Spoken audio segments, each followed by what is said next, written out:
Welcome aboard, friends. You're now tuned into Imagineverse. We're super excited to share today's story with you. Bellatrix Black time traveled to save Harry at age 6 and her magic chose him as her only lord. If you enjoy what we do here, the best way to support us is by liking, commenting, and subscribing. We read every comment. Ready? Let's go. Chapter 1. The Witch in the Night. The moon hung like a bloated corpse in the midnight sky as Bellatrix Black materialized on Magnolia Road. Her arrival was neither the crack of apparition nor the whoosh of portkey magic, but something far more ancient, a tear in reality itself that sealed shut behind her with a sound like glass breaking in reverse. She stumbled, one pale hand clutching at her chest where pain bloomed fresh and hot. Blood seeped between her fingers, staining the bodice of her already ruined dress. The time ritual had worked, but not without cost. Never without cost. Worth it, she whispered, her voice ragged from screaming. Somewhere in the future she had just fled, her body lay cooling on the marble floor of Malfoy Manor, surrounded by the dead. But here, now, she lived. And so did he.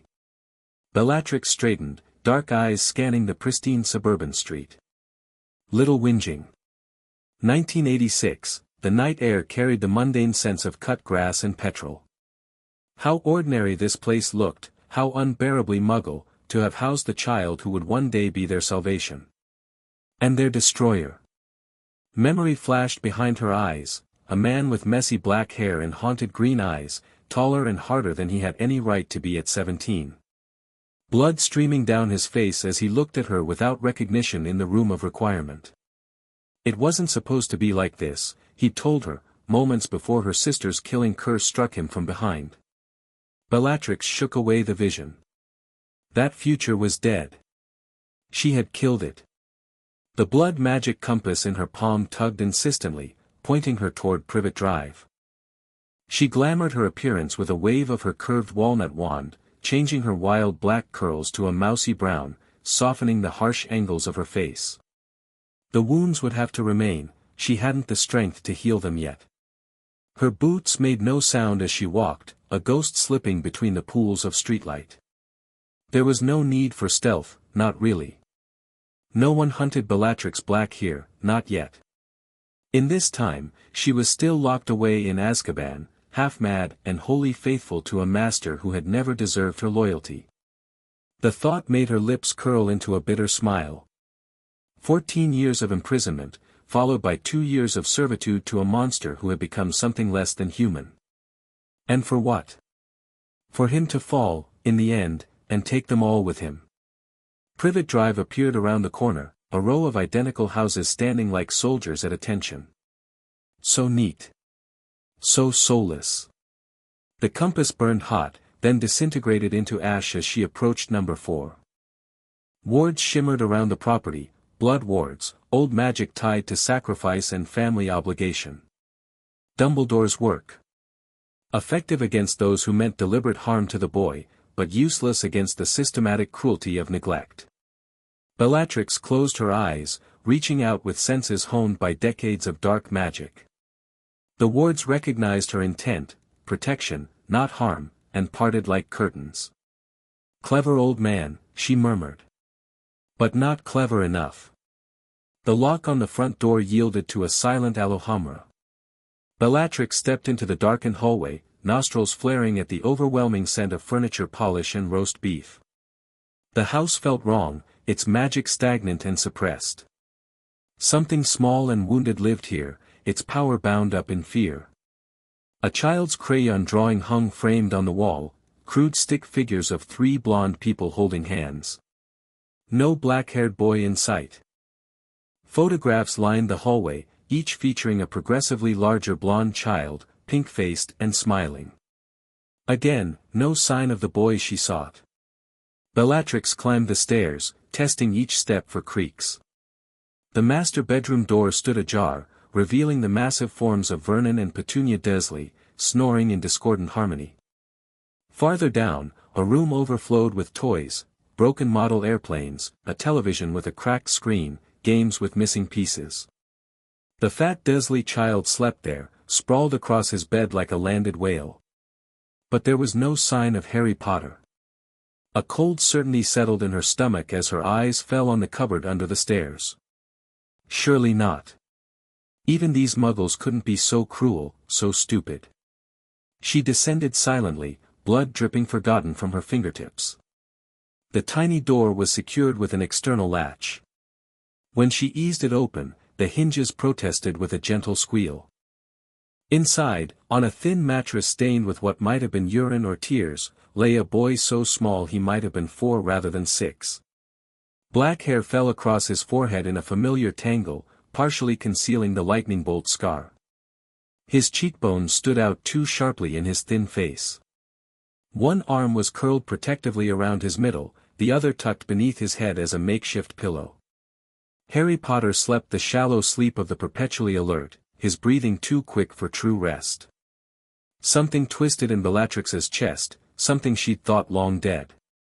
The infamous Bellatrix Black, torturer, murderer, fanatic, felt her eyes burn at the sight of this discarded child. She had expected mistreatment, yes. The Harry Potter she had known carried the shadows of childhood neglect. But this? This was beyond neglect. This was deliberate cruelty. Potter, she whispered, then corrected herself. Harry. The boy's eyes snapped open instantly, revealing irises of such vibrant green that Bellatrix nearly flinched. Those were Lily Evans' eyes, but sharper, more wary than the woman's had ever been. Harry scrambled backward until his spine pressed against the wall, his gaze darting to the open cupboard door and back to Bellatrix's face. I'm not going to hurt you, she said, keeping her voice low. I've come to take you away from here. He didn't respond, just watched her with those unnerving eyes. No 6-year-old should look so calculating, so prepared for pain. Do you know what you are? She asked. A hesitation, then a slight shake of his head. You're a wizard, Harry. A very powerful one. His face remained impassive, but something flickered in his eyes, not surprise, but confirmation. He'd known, or at least suspected, that he was different. These people, she gestured toward the upper floor, they fear magic. That's why they keep you here. Why they hurt you. Harry's eyes narrowed slightly. Magic isn't real, he whispered, voice hoarse as if from disuse. Uncle Vernon says, your uncle, Bellatrix interrupted, is a pathetic muggle afraid of what he doesn't understand. She extended her wand hand, conjuring a small blue flame that danced above her palm. This is magic. Your parents had it. You have it. I have it.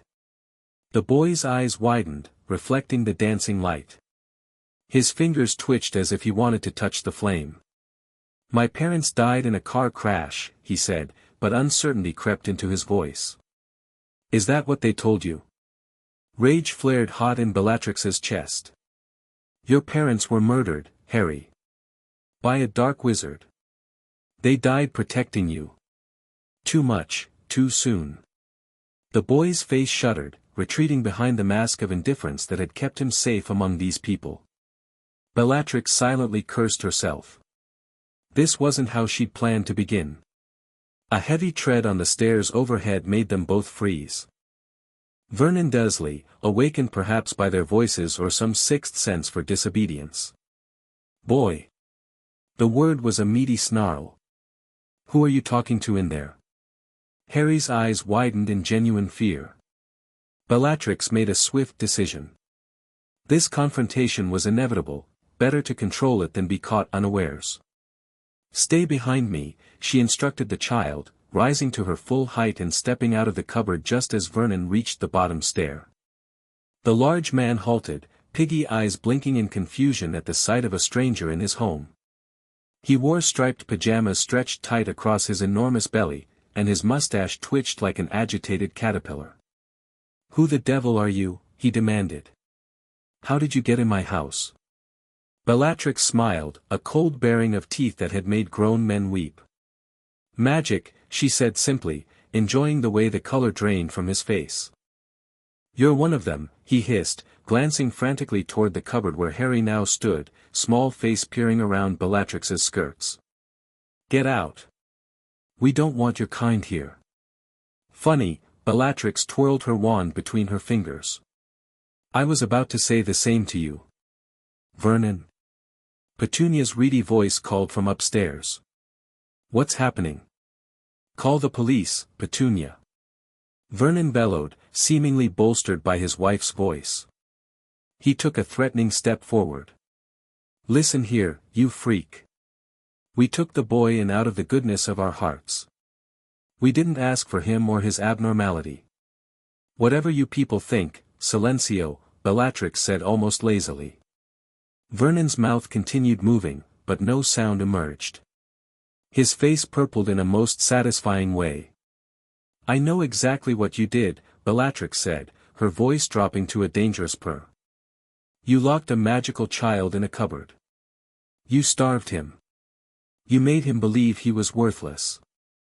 She stepped closer, forcing Vernon to retreat up a stair. "In some cultures, that would be enough to warrant having your organs removed." Slowly.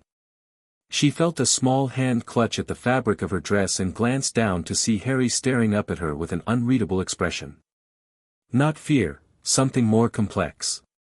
Perhaps no adult had ever defended him before. Petunia appeared at the top of the stairs, her horse-like face contorted with fear. "Vernon," she shrieked, then fell silent as Bellatrix extended her wand in warning. "Come down here, Petunia Dursley," Bellatrix commanded. "We need to have a little chat about your sister's son."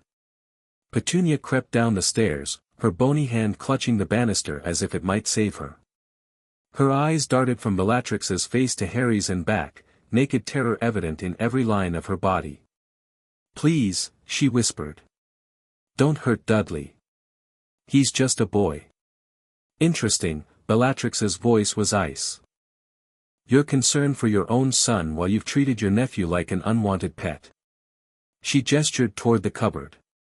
"Tell me why I shouldn't repay your cruelty in kind."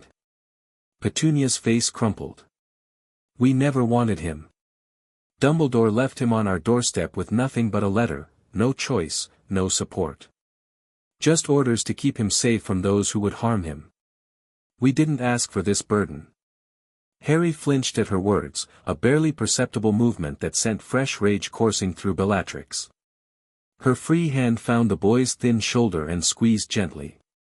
"A burden," Bellatrix repeated softly. "This child is the reason you're alive, you stupid woman. The reason your precious normal world continues to exist. He saved us all, and this is how you repay that debt." Confusion flickered across Petunia's face. "What are you talking about?" "He's just a baby, not anymore," Bellatrix cut her off. "And not for much longer, if I leave him here." She knelt beside Harry, keeping her wand trained on the Dursleys. "Harry, do you want to stay here?" The boy looked at her with those ancient eyes in a child's face. "Who are you?" he asked instead of answering. A fair question. Bellatrix considered lying, but something told her this child would sense an untruth. "My name is Bellatrix Black. In another life, we were enemies." She held his gaze steadily. "But I've come back to change that. To protect you." Harry glanced at his aunt and uncle, then back to Bellatrix's face, studying her as if searching for deception. "Why?" "Because I've seen what happens if I don't," she answered simply. "Will you come with me, Harry Potter? Away from here." Vernon made a strangled noise of protest despite the silencing charm. Petunia reached for her husband's arm, her face ashen. "You can't take him," she said. "The protection," Dumbledore said. "Dumbledore is not here," Bellatrix snapped. "And his protections mean nothing if the boy is too broken to fulfill his purpose." Harry tugged at her sleeve. When she looked down, he nodded once, decisively. "I want to go," he whispered. Relief flooded through her, though she kept her expression neutral. "Get anything you want to take with you," she instructed him.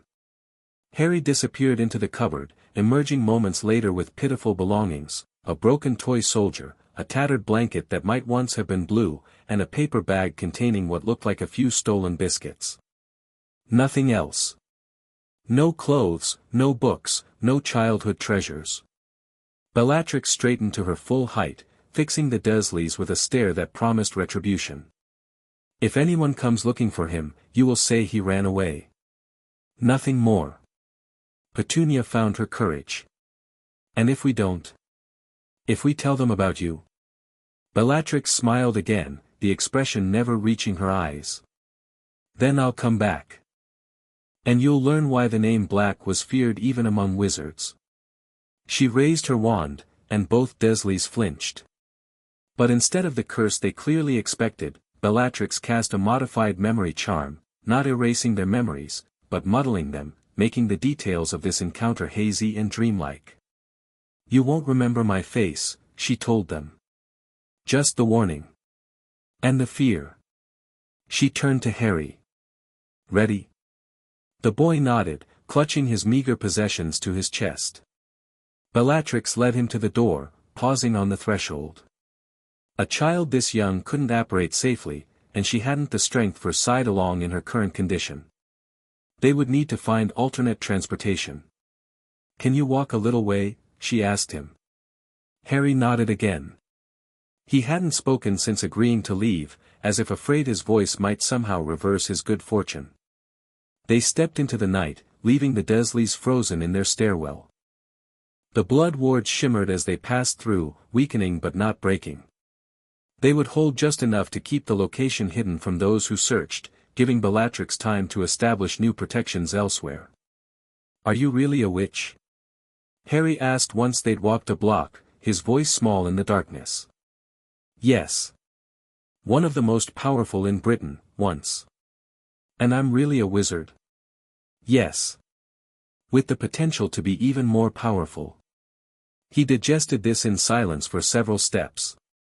Where are we going? A practical child.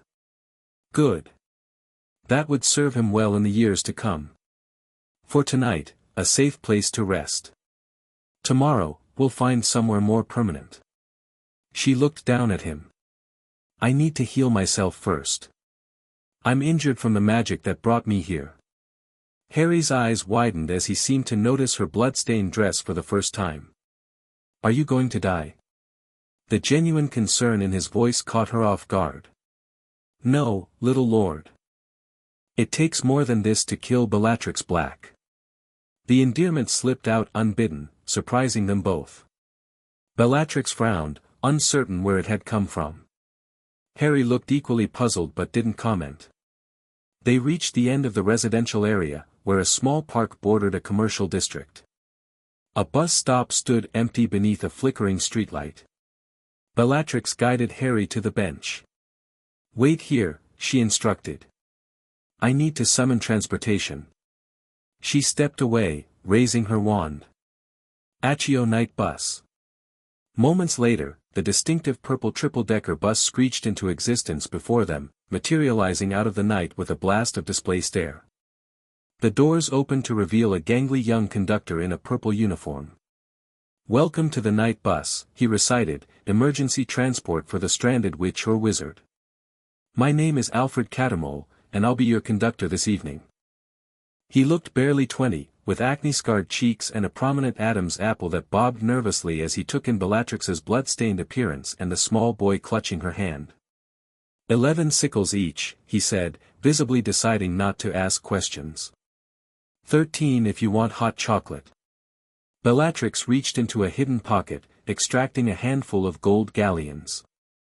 This should cover it, she said, pressing them into his palm. And your discretion regarding your passengers tonight. Alfred's eyes widened at the excessive payment, but he nodded quickly. Yes, ma'am. Where to? The Leaky Cauldron. We need a room for the night. Harry followed her onto the bus, eyes huge as he took in the beds that had replaced normal seating. The vehicle was empty at this late hour, giving them their choice of accommodations. Take that one, Bellatrix directed him to a bed near the back. Hold tight when the bus starts moving. It's not a gentle ride. The boy obeyed, setting his pathetic bundle of possessions beside him and gripping the edge of the mattress with white-knuckled determination. Bellatrix settled on the adjacent bed, finally allowing her body to acknowledge the extent of her injuries. The time ritual had torn something vital inside her, and the bleeding had yet to stop. With a tremendous bang, the night bus leapt forward, throwing them back against the brass headboards. Harry let out a startled yelp that quickly transformed into something like a laugh as the bus careened through the streets at impossible speeds. Bellatrix watched him, a strange feeling unfurling in her chest. In the future she had fled, she'd never seen Harry Potter laugh. Not once. The boy who lived had been grim and determined, weighed down by expectations and grief. This child, despite his obvious mistreatment, still retained the capacity for joy. The bus lurched again, swerving around a lamppost that seemed to jump out of its way. Harry bounced on the bed, a tentative smile breaking across his face. "It's magic," he whispered, more to himself than to her. "The least impressive magic you'll see," Bellatrix told him, "but yes." His smile widened fractionally, and he turned those unervingly green eyes on her. "Will you teach me?" "That's why I'm here," she confirmed, then added more softly, "among other reasons." The night bus screeched to a halt in front of the leaky cauldron, sending Alfred Catamole stumbling down the aisle toward them. "The leaky cauldron," he announced unnecessarily. "Mind your step, and have a pleasant evening." Bellatrix rose, suppressing a wince as fresh pain lanced through her abdomen. "Come, Harry. We'll get a room for the night." They disembarked, Harry clutching his blanket and toy soldier. The night bus disappeared with another bang, leaving them alone before the shabby facade of the Wizarding pub. To Muggle eyes, the building appeared as an abandoned storefront, but Harry gazed at it with clear recognition. "You can see it," Bellatrix noted with satisfaction. "Good. Your magic is strong." Harry nodded, suddenly hesitant. "There are people inside?" "Witches and wizards, yes. But at this hour, not many." She studied his nervous expression. "Are you afraid?" He squared his small shoulders. "No. A lie, but a brave one." Bellatrix felt that strange twist in her chest again. "Stay close to me. Don't speak to anyone. I'll do the talking." The pub was indeed nearly empty when they entered, with only Tom the barkeeper and a couple of hooded figures drinking in a dark corner. Tom looked up as the bell above the door jangled, his eyes widening slightly at Bellatrix's disheveled state. "Evening, ma'am," he said cautiously. "Can I help you?" Bellatrix approached the bar, keeping Harry partially shielded behind her. "We need a room. The most private you have, with a locking door." Tom's gaze flicked to Harry, then back to Bellatrix. "Just passing through, are you?" "Our business is our own," she replied coldly. "The room?" He nodded, reaching for a key hanging on the wall behind him. "Number 7, top floor. 2 beds, private bath. 5 galleons for the night, breakfast included." Bellatrix counted out the coins, aware of Harry watching the transaction with intense interest. The gold meant nothing to her, she had brought a fortune back with her, stored in a magically expanded pouch around her neck, but the boy had clearly never seen wizarding currency before. "Is there a back entrance to the rooms?" she asked. "We'd prefer to avoid attention." Tom's eyes narrowed slightly, but he nodded. "Through that door, up the service stairs. Go straight to the upper floors." "Thank you." Bellatrix guided Harry toward the indicated door, feeling the weight of curious stares following them. They would be remembered, unfortunately. The woman and child arriving late at night, the woman injured, the child clearly underfed and dressed in oversized clothes. But with luck, they would be long gone before anyone connected them to the missing boy who lived. The room was small but clean, with 2 narrow beds covered in patchwork quilts and a window overlooking Diagon Alley. Harry went immediately to the window, pressing his face against the glass to peer down at the darkened shops below. "Is that all magic too?" he asked, voice hushed with wonder.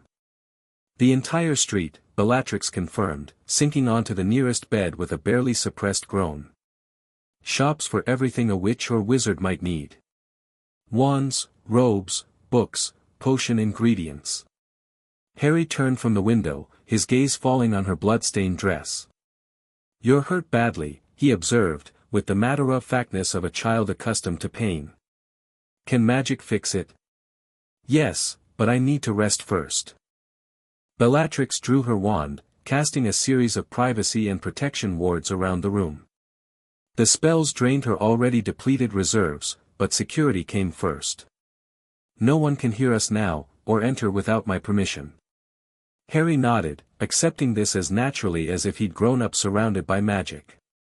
He set his pathetic belongings on the second bed and sat beside them, watching her with those two old eyes. "Why did you come for me?" he asked again. "You said we were enemies before." Bellatrix sighed, considering how much to tell him. The full truth was too complex, too dark for a child his age. But she would not lie to him. Not completely. "In another time, a future that will now never exist, you and I stood on opposite sides of a war," she began, choosing her words carefully. "I served a dark wizard, the same one who killed your parents. He was defeated when you were a baby, but he returned years later." Harry's eyes widened. "He's alive." "Not yet," Bellatrix said grimly. "But he will try to return. My former master was obsessed with you. With destroying you before you could grow into your full power." "Why me?" "There was a prophecy. A prediction that you would have the power to defeat him." She shook her head. "Prophecies are tricky things, often self-fulfilling. By targeting you, he created his own worst enemy." Harry frowned, trying to make sense of this. "So, you worked for the bad wizard, but now you're helping me? Why?" The question cut to the heart of her purpose, her sacrifice. Bellatrix closed her eyes briefly, seeing again the broken future she had fled, Harry Potter dead at 17, Voldemort victorious but increasingly unstable, the wizarding world descending into madness as his insanity grew. Her sister dead by her own hand. Her niece murdered. And the final, terrible battle at Hogwarts, where even the Dark Lord's most faithful followers had fallen to his paranoia. "Because I was wrong," she said simply. "Because following him destroyed everything I cared about. Because in the end, I realized you were our only hope." She met his gaze directly. "I came back to change the future. To ensure you survive and grow strong enough to defeat him when the time comes." It was the truth, if not the whole truth. Nothing about her own death, or the terrible things she had done in the Dark Lord's name. Nothing about the torture of the Longbottoms, or the countless lives she had taken. That knowledge could come later, if at all. Harry considered her words with a gravity no 6-year-old should possess. "So you're not really good," he said finally. "But you're trying to be." A startled laugh escaped her. "An apt assessment, little lord. I am not good, no. But I am on your side now, completely and irrevocably." He nodded, accepting this with surprising ease. "What do I call you?" An interesting question. Bellatrix seemed wrong, too familiar for their strange relationship. Miss Black, too formal. "Bella," she decided. "You may call me Bella." "Okay, Bella." He tested the name, then yawned suddenly, his small body finally acknowledging the lateness of the hour. "What happens tomorrow?" "Tomorrow we find a permanent place to stay. Somewhere safe, where I can teach you about your magic." She gestured to the second bed. "Sleep now. You're safe here." Harry obediently crawled under the covers, still fully dressed in his oversized hand-me-downs. He curled on his side, watching her through heavy-lidded eyes. "Bella," he murmured, sleep already claiming him. "Thank you for taking me away." Something cracked inside Bellatrix's chest, a fissure in the ice that had encased her heart for decades. She didn't respond, couldn't trust her voice. Instead, she nodded once, sharply. When his breathing deepened into sleep, she finally allowed herself to address her injuries. A series of healing charms stemmed the internal bleeding, though true recovery would require time and stronger potions than she could currently access. The time ritual had taken its toll, leaving her magic depleted and her body wounded. But she would recover. She had to. Bellatrix watched the sleeping child, this boy who had somehow earned her loyalty despite their history, or perhaps because of it. In her own time, she had never truly known Harry Potter. She had seen him only as the Dark Lord saw him, a threat, an obstacle, a symbol of resistance. Never as a person. Certainly never as the abused, neglected child he had been. Would knowing have changed anything? Would it have shaken her faith in the Dark Lord, to see how he feared a mistreated orphan? It didn't matter now. She had chosen her path, severed her ties to her former master with the ritual that brought her to this time. There was no going back, no redemption for the Bellatrix who had tortured and killed in Voldemort's name.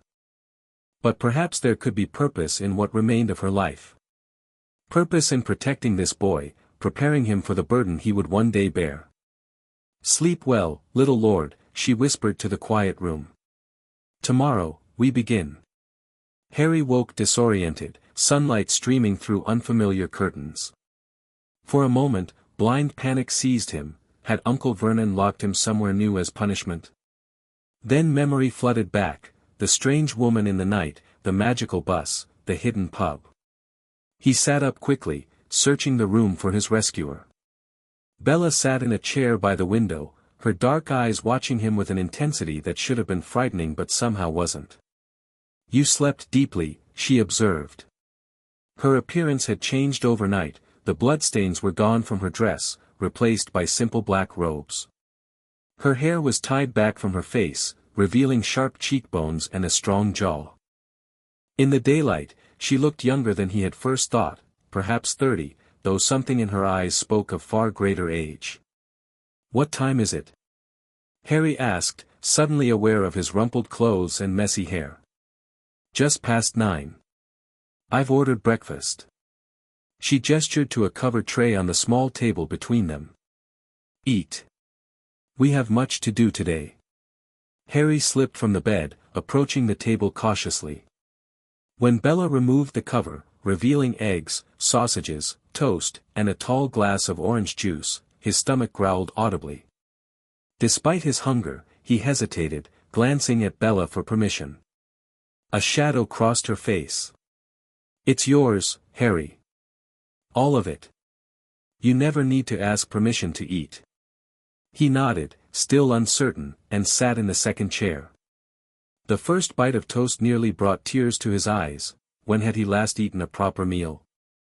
Certainly not at the Dursleys, where he survived on scraps and stolen bites. Bella watched him eat with an unreadable expression. "We'll need to address your malnutrition," she said, more to herself than to him. "Strengthening potions, perhaps. A specialized diet." Harry paused, a forkful of eggs halfway to his mouth. "Am I not right?" "You're perfect," Bella said fiercely, surprising them both with her vehemence. She moderated her tone. "But those muggles starved you. You should be taller, stronger. We'll correct that." Harry resumed eating, a warm feeling spreading through his chest at her words. No one had ever called him perfect before. No one had ever cared if he was healthy or strong.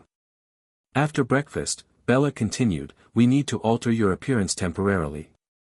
Just until we're established somewhere safer." "Because people are looking for me?" Harry guessed, remembering her warning to the Dursleys. Bella's lips curved in a small smile.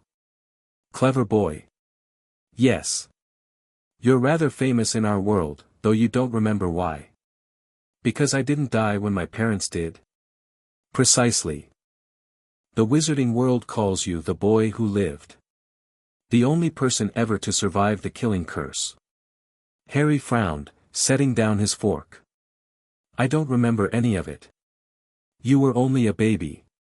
15 months old." Bella's expression darkened. "Your mother's sacrifice protected you. Ancient magic, bound in blood and love. It rebounded the curse back onto the Dark Lord, destroying his body. But not killing him, Harry said, remembering their conversation from the night before. No. He's diminished. Less than a ghost, but still tethered to this world. She shook her head. We'll discuss him more when you're older. For now, focus on eating. Harry obediently finished his breakfast while Bella outlined their plans for the day. They would disguise themselves, visit Gringotts, the Wizarding Bank, she explained, to access funds, then find a property far from London where they could settle without scrutiny. The goblins don't care about wizarding politics, she told him. They'll recognize me, my younger self is still in Azkaban, but they won't report us. Gold speaks louder than loyalty to the Ministry. Goblins? Harry repeated, eyes wide. Real goblins? Very real, and not creatures to cross. Bella's smile held a hint of dark amusement. They control all wizarding finance and guard our gold. They're clever, dangerous, and greedy, but honorable in their own way.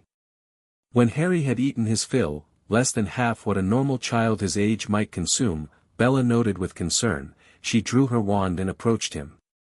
I need to change your appearance, she explained. It won't hurt. Just a glamour, an illusion spell. Harry nodded, standing very still as she muttered incantations, her wand moving in precise patterns before his face. A strange tingling sensation washed over him, as if tiny insects were crawling across his skin. There, Bella said, conjuring a small mirror and holding it before him. See for yourself. Harry gasped. The face looking back at him had light brown hair, blue eyes, and, most startlingly, no lightning bolt scar. He raised a hand to his forehead, feeling the familiar raised tissue still present beneath the illusion. It's still there, Bella confirmed. But no one will see it now. I've also changed your hair and eyes, the most recognizable Potter features. She turned the mirror toward herself, and Harry watched in fascination as she altered her own appearance with a few murmured words. Her dark curls lightened to chestnut, her features softened, her high cheekbones becoming less pronounced. We'll pose as mother and son, she told him, her voice now slightly higher, with a faint northern accent. I'm Helena Blackwood, a widowed witch recently returned from abroad. You're my son Henry. Harry nodded, committing the names to memory. A sudden thought struck him. Do I have to go back? To the Dursleys? Ever? Bella's glamoured face hardened, a glimpse of the dangerous witch beneath the illusion. Never. I swear it on my magic. A visible ripple of power accompanied her words, like heat rising from pavement in summer. They will never touch you again. Relief flooded through him, so intense it made him dizzy. Never going back. Never again locked in a cupboard, or struck for accidental magic, or denied food for days at a time. Never again being called freak or burden. Thank you, he whispered, the words wholly inadequate for what he felt. Bella regarded him with that strange, intense gaze. Don't thank me yet, little lord. The path ahead is not an easy one. I don't care, Harry said with unexpected fierceness. Anything is better than there. Something like approval flashed in her eyes. Good. That determination will serve you well. She shrank their few belongings with a flick of her wand, tucking them into a pocket. Now, let's visit the goblins. Diagon Alley in daylight was even more magical than Harry had imagined from his brief glimpse through the window. Witches and wizards in colorful robes moved purposefully between shops selling everything from cauldrons to racing brooms. Owls swooped between buildings, carrying parcels and letters in their talons. A store window displayed what looked like actual dragon liver, priced by the ounce. Harry wanted to stop and stare at everything, but Bella kept a firm hand on his shoulder, steering him efficiently through the crowds toward a snowy white building that towered over the surrounding shops. Gringotts, she murmured. Remember, let me do the talking. The goblins respect strength and directness. Show no fear, but also no disrespect. Harry nodded, eyes wide as they approached the burnished bronze doors guarded by a goblin in a scarlet and gold uniform. The creature was shorter than Harry but had long, clever fingers and a shrewd face dominated by a pointed nose. It bowed as they passed, revealing pointed ears and a dome-like head. A second pair of doors, silver this time, bore an engraved warning, "Enter, stranger, but take heed of what awaits the sin of greed, for those who take, but do not earn, must pay most dearly in their turn." "They take theft very seriously," Bella commented, noticing Harry's attention on the poem. "The vaults are hundreds of miles below London, guarded by enchantments and creatures you cannot imagine. No one has successfully robbed Gringotts in centuries."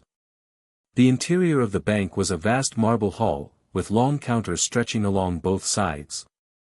Behind them, dozens of goblins sat on high stools, weighing coins, examining jewels through eyeglasses, or scratching in ledgers with long quills.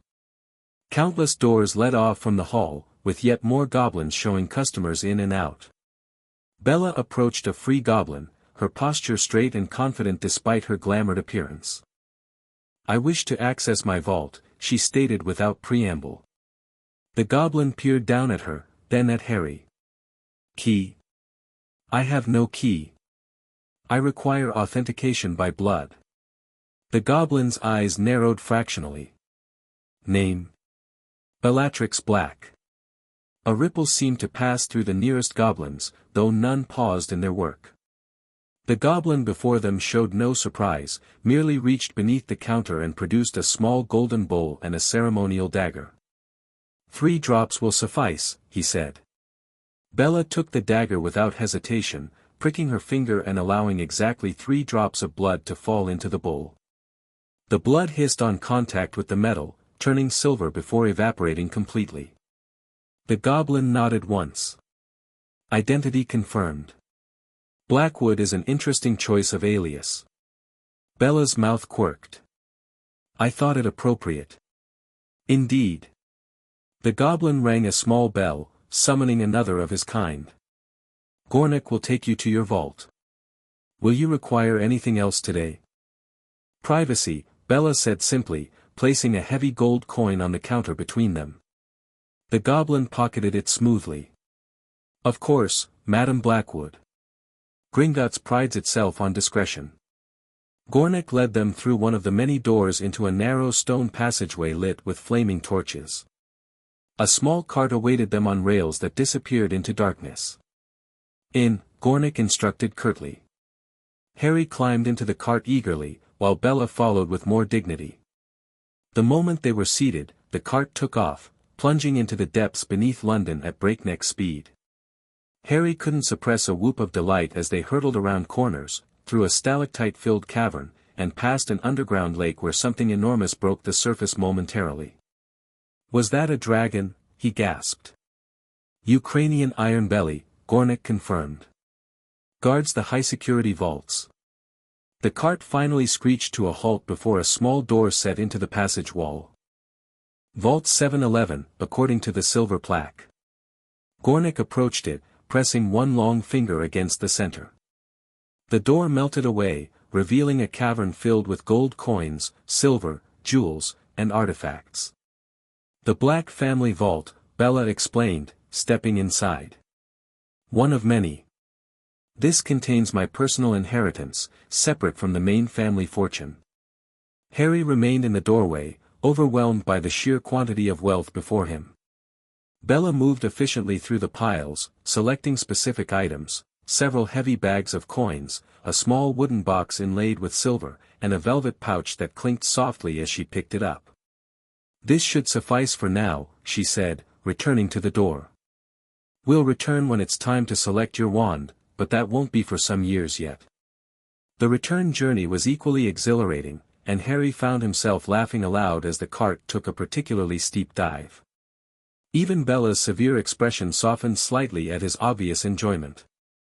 Back in the marble hall, Bella approached a different goblin. "I wish to inquire about properties currently available for purchase. Somewhere remote, with existing magical protections." The goblin consulted a ledger. "Gringotts manages several such properties. Your requirements. Minimum of 10 acres. Defensible structure. Unplottable, if possible. Preferably with a magical well or ley line access. Harry listened in fascination as Bella negotiated with the goblin, discussing wards and magical boundaries with the ease of someone long accustomed to such matters. Eventually, they settled on 3 properties to view: a manor house in Yorkshire, a converted lighthouse on the Cornish coast, and a fortified cottage in the Welsh mountains. We'll begin with Wales, Bella decided. Can you arrange transportation? The goblin produced a tarnished silver spoon. Port key. Activates on the password, sanctuary. Return activated by, Gringotts. The viewing fee is 10 galleons. Bella counted out the gold coins without comment, then took the spoon. Come, Henry, she said, using his cover name for the first time. Hold on tightly. Harry gripped the spoon beside her hand, looking up questioningly. This is a port key, she explained. Magical transportation. It will feel strange the first time. She glanced at the goblin. Sanctuary. The world dissolved around them. Harry felt a hook behind his navel, jerking him forward. His feet left the ground, and he spun uncontrollably through howling wind and swirling color, Bella's hand the only solid thing in a world turned to chaos. Then, abruptly, his feet slammed into solid earth. Only Bella's steadying grip prevented him from falling face-first into the heather-covered ground. Breathe, she instructed as he gasped for air. The sensation passes quickly. When the world stopped spinning, Harry looked around. They stood on a hillside overlooking a steep valley. Below them, nestled against the protective curve of the mountain, stood a stone cottage with a slate roof. A small stream tumbled down the mountainside nearby, and ancient oak trees provided natural shelter on 3 sides. No other human habitation was visible in any direction. It's so quiet, Harry said, the word inadequate for the profound stillness surrounding them. Magical properties often are. Bella started down the path toward the cottage. This entire valley is hidden from Muggle eyes. They feel an urge to turn back if they wander too close. The cottage proved larger than it appeared from a distance. 2 stories of weathered stone, with windows of thick, wavy glass and a massive oak door reinforced with iron.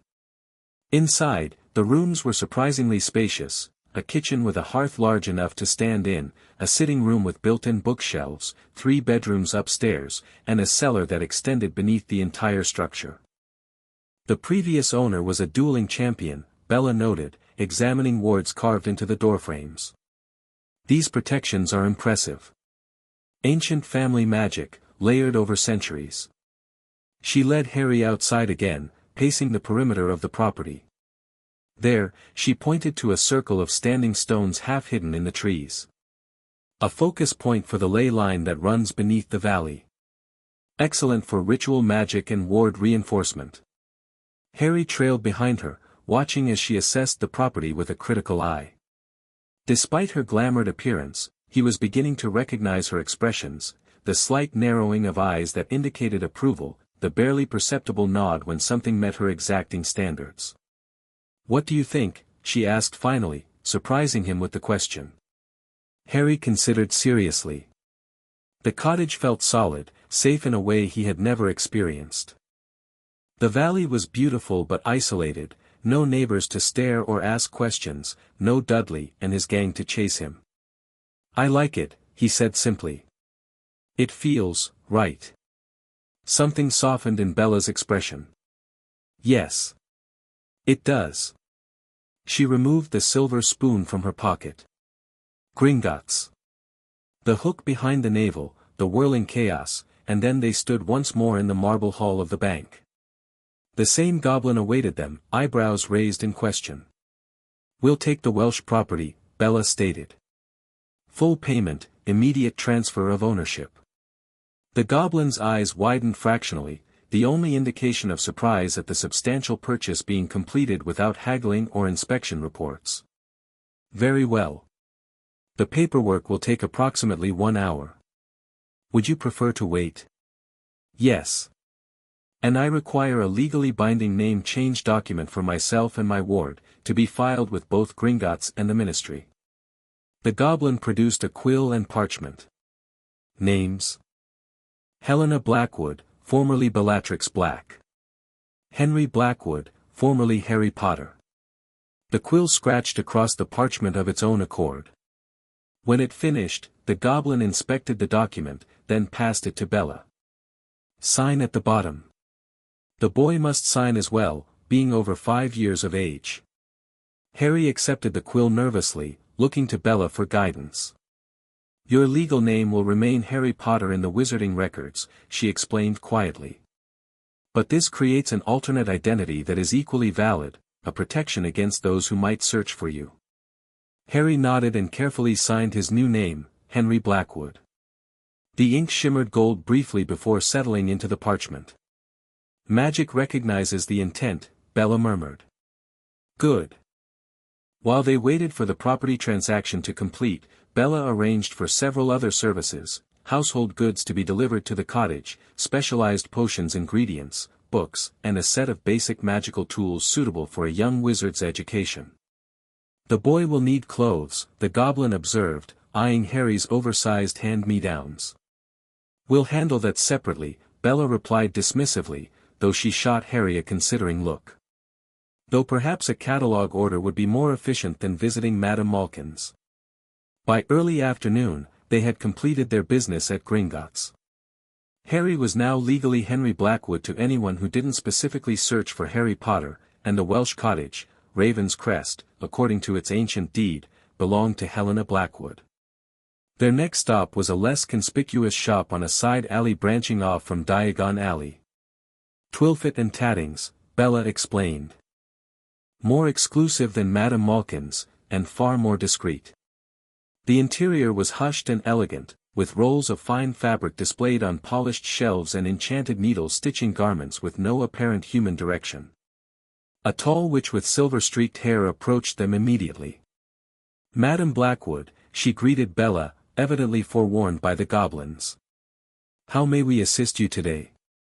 My son requires a complete wardrobe, Bella stated. Everyday robes, play clothes, formal wear, outerwear, nightclothes, undergarments.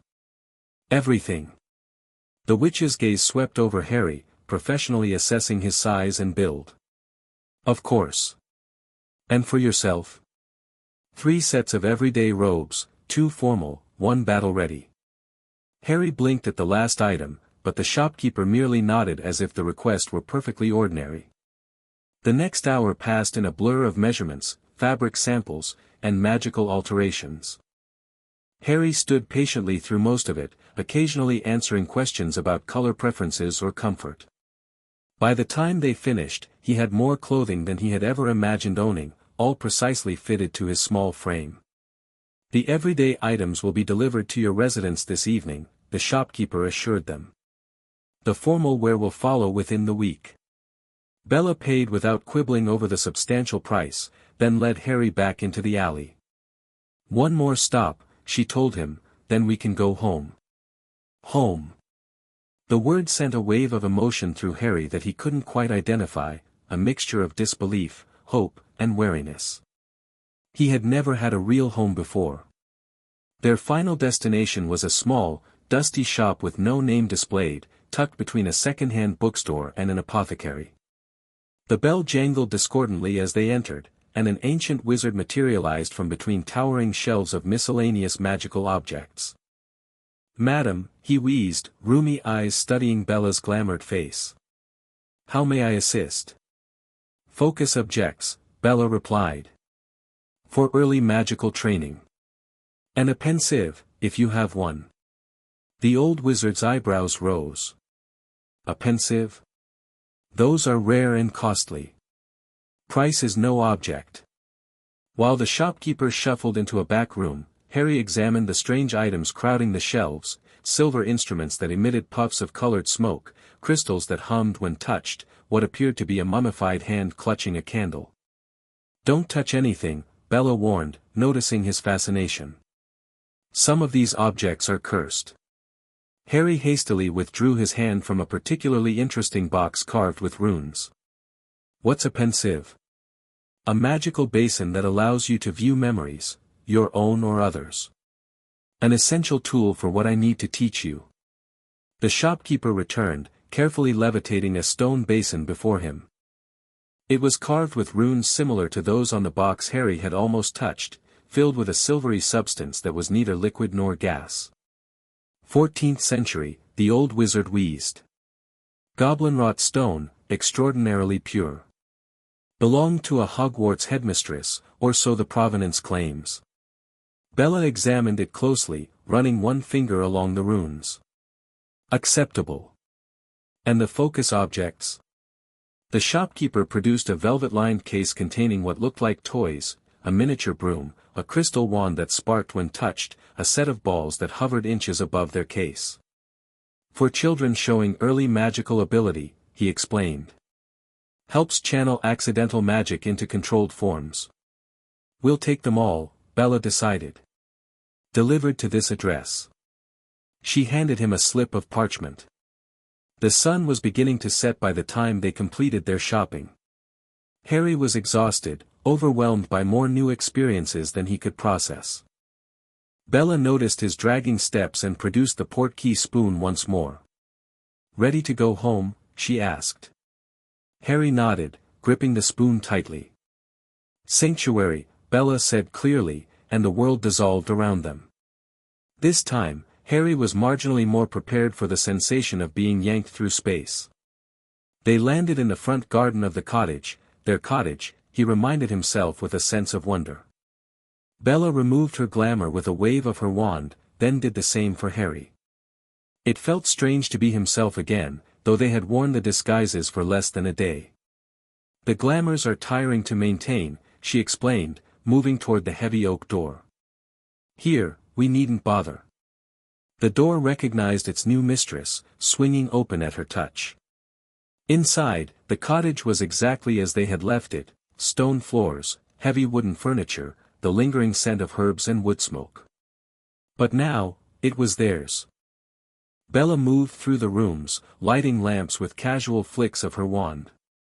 In the kitchen, she examined the ancient hearth critically. We'll need to stock provisions, she noted. The delivery from Gringotts should arrive shortly, but we'll want fresh food as well. There's a village about 5 miles down the valley, Muggle, but convenient. Harry nodded, suddenly too tired to respond verbally. The events of the past 24 hours were catching up to him, creating a peculiar lightness in his head and heaviness in his limbs. Bella noticed immediately. You need rest, she said. Come. Let's find you a bedroom. She led him upstairs, where 3 doors opened off a central landing. The largest room clearly belonged to the master of the house, with a 4-poster bed and windows overlooking the valley. The second contained a smaller bed and a desk positioned to catch the morning light. The third was barely more than a closet, with a narrow cot that might have belonged to a servant. This one, Bella decided, guiding Harry into the second bedroom. We'll make it properly yours when the deliveries arrive. Harry approached the bed cautiously, running his hand over the faded quilt. A real bed, in a real room, with a window and a desk of his own. The reality of it seemed impossible. Is this really mine? He asked, his voice small in the quiet room. Bella's expression did that strange thing again, softening around the edges while her eyes remained sharp. Yes, Harry. All yours. No one will take it from you. He nodded, throat suddenly tight. Thank you. Rest now, she instructed, her voice gentler than he had yet heard it. I'll wake you when dinner is ready. Left alone, Harry climbed onto the bed, still fully clothed. The mattress was firmer than he was used to, but infinitely more comfortable than his cupboard cot. He stared up at the ceiling, tracing the ancient wooden beams with his eyes as the events of the day replayed in his mind. Magic was real. He was a wizard. His parents hadn't died in a car crash but had been murdered protecting him. He was famous in a world he never knew existed. And a woman who claimed to have been his enemy in another life had rescued him, given him a new name, a new home. It should have been frightening, overwhelming. And it was, but beneath the fear and confusion lay a bedrock certainty that had nothing to do with logic and everything to do with instinct. Bella was dangerous, yes. He could sense the darkness in her, the capacity for violence. But that darkness was now directed toward protecting him. Like having a trained attack dog suddenly decide to be your guardian instead of your enemy. As sleep claimed him, Harry's last conscious thought was that for the first time in his memory, he felt safe. In the kitchen below, Bellatrix Black, now Helena Blackwood, stood at the window, watching night descend over the Welsh mountains. The day had gone better than she dared hope. They had established their new identities, secured a defensible location, and acquired the basic necessities without attracting undue attention. Most importantly, the boy had come willingly, trusting her despite his years of learned wariness. Her fingers absently traced the faded dark mark on her left forearm. In this time, Voldemort was still a wraith, less than a ghost but more than a memory. He couldn't summon her, couldn't sense her betrayal, not yet. But he would return, as he had before. And when he did, he would know instantly that one of his most faithful had turned against him. Let him come, she murmured to the darkness. He'll find more than he bargained for this time. A soft pop announced the arrival of the first Gringotts delivery, kitchen supplies and food staples hovering in neatly packed crates. Bellatrix directed them to their appropriate places with practiced wand work, her mind already planning the days ahead. The boy needed healing, physical, emotional, magical. Years of malnutrition and abuse had left their mark, stunting his growth and damaging his sense of self-worth. The Harry Potter she remembered had been powerful but inhibited, never fully embracing his magical potential. This time would be different. She would make sure of it. As she prepared a simple meal from the delivered provisions, Bellatrix considered the strange protective instinct the boy evoked in her. She had never been maternal, had, in fact, scorned Narcissa's devotion to Draco as weakness. Yet within hours of rescuing Harry Potter, she found herself concerned with his comfort, his nutrition, his emotional well-being. Perhaps it was the magical bond forming between them. She had felt it the moment she took him from Privet Drive, a subtle shift in her magic, an alignment with his own formidable power. Not servitude, as she had known with the Dark Lord, but something more balanced, more reciprocal. The pensieve sat on the kitchen table, its silvery contents swirling gently. Tomorrow, she would begin sharing selected memories with the boy, carefully edited visions of the future she had fled, enough to make him understand the stakes without traumatizing his young mind. He needed to know why she had come back, what they were fighting to prevent. But tonight, she would let him rest. Let him begin to believe that safety was possible, that this new life was real. Trust would come slowly, she knew. Children who had learned to expect pain did not easily unlearn those lessons. Patience, she reminded herself, a quality she had never possessed in abundance. For this mission, for Harry, she would learn.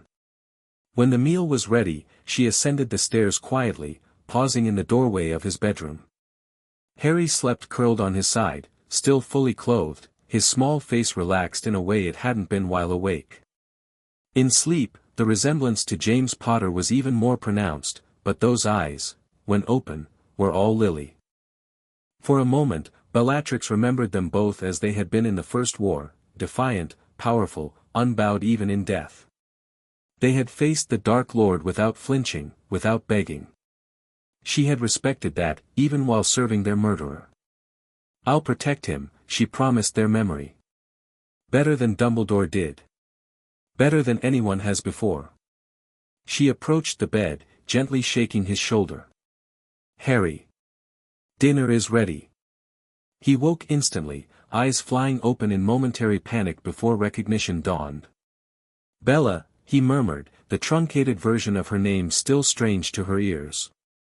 "Come eat," she said. "Then you can bathe and return to bed properly."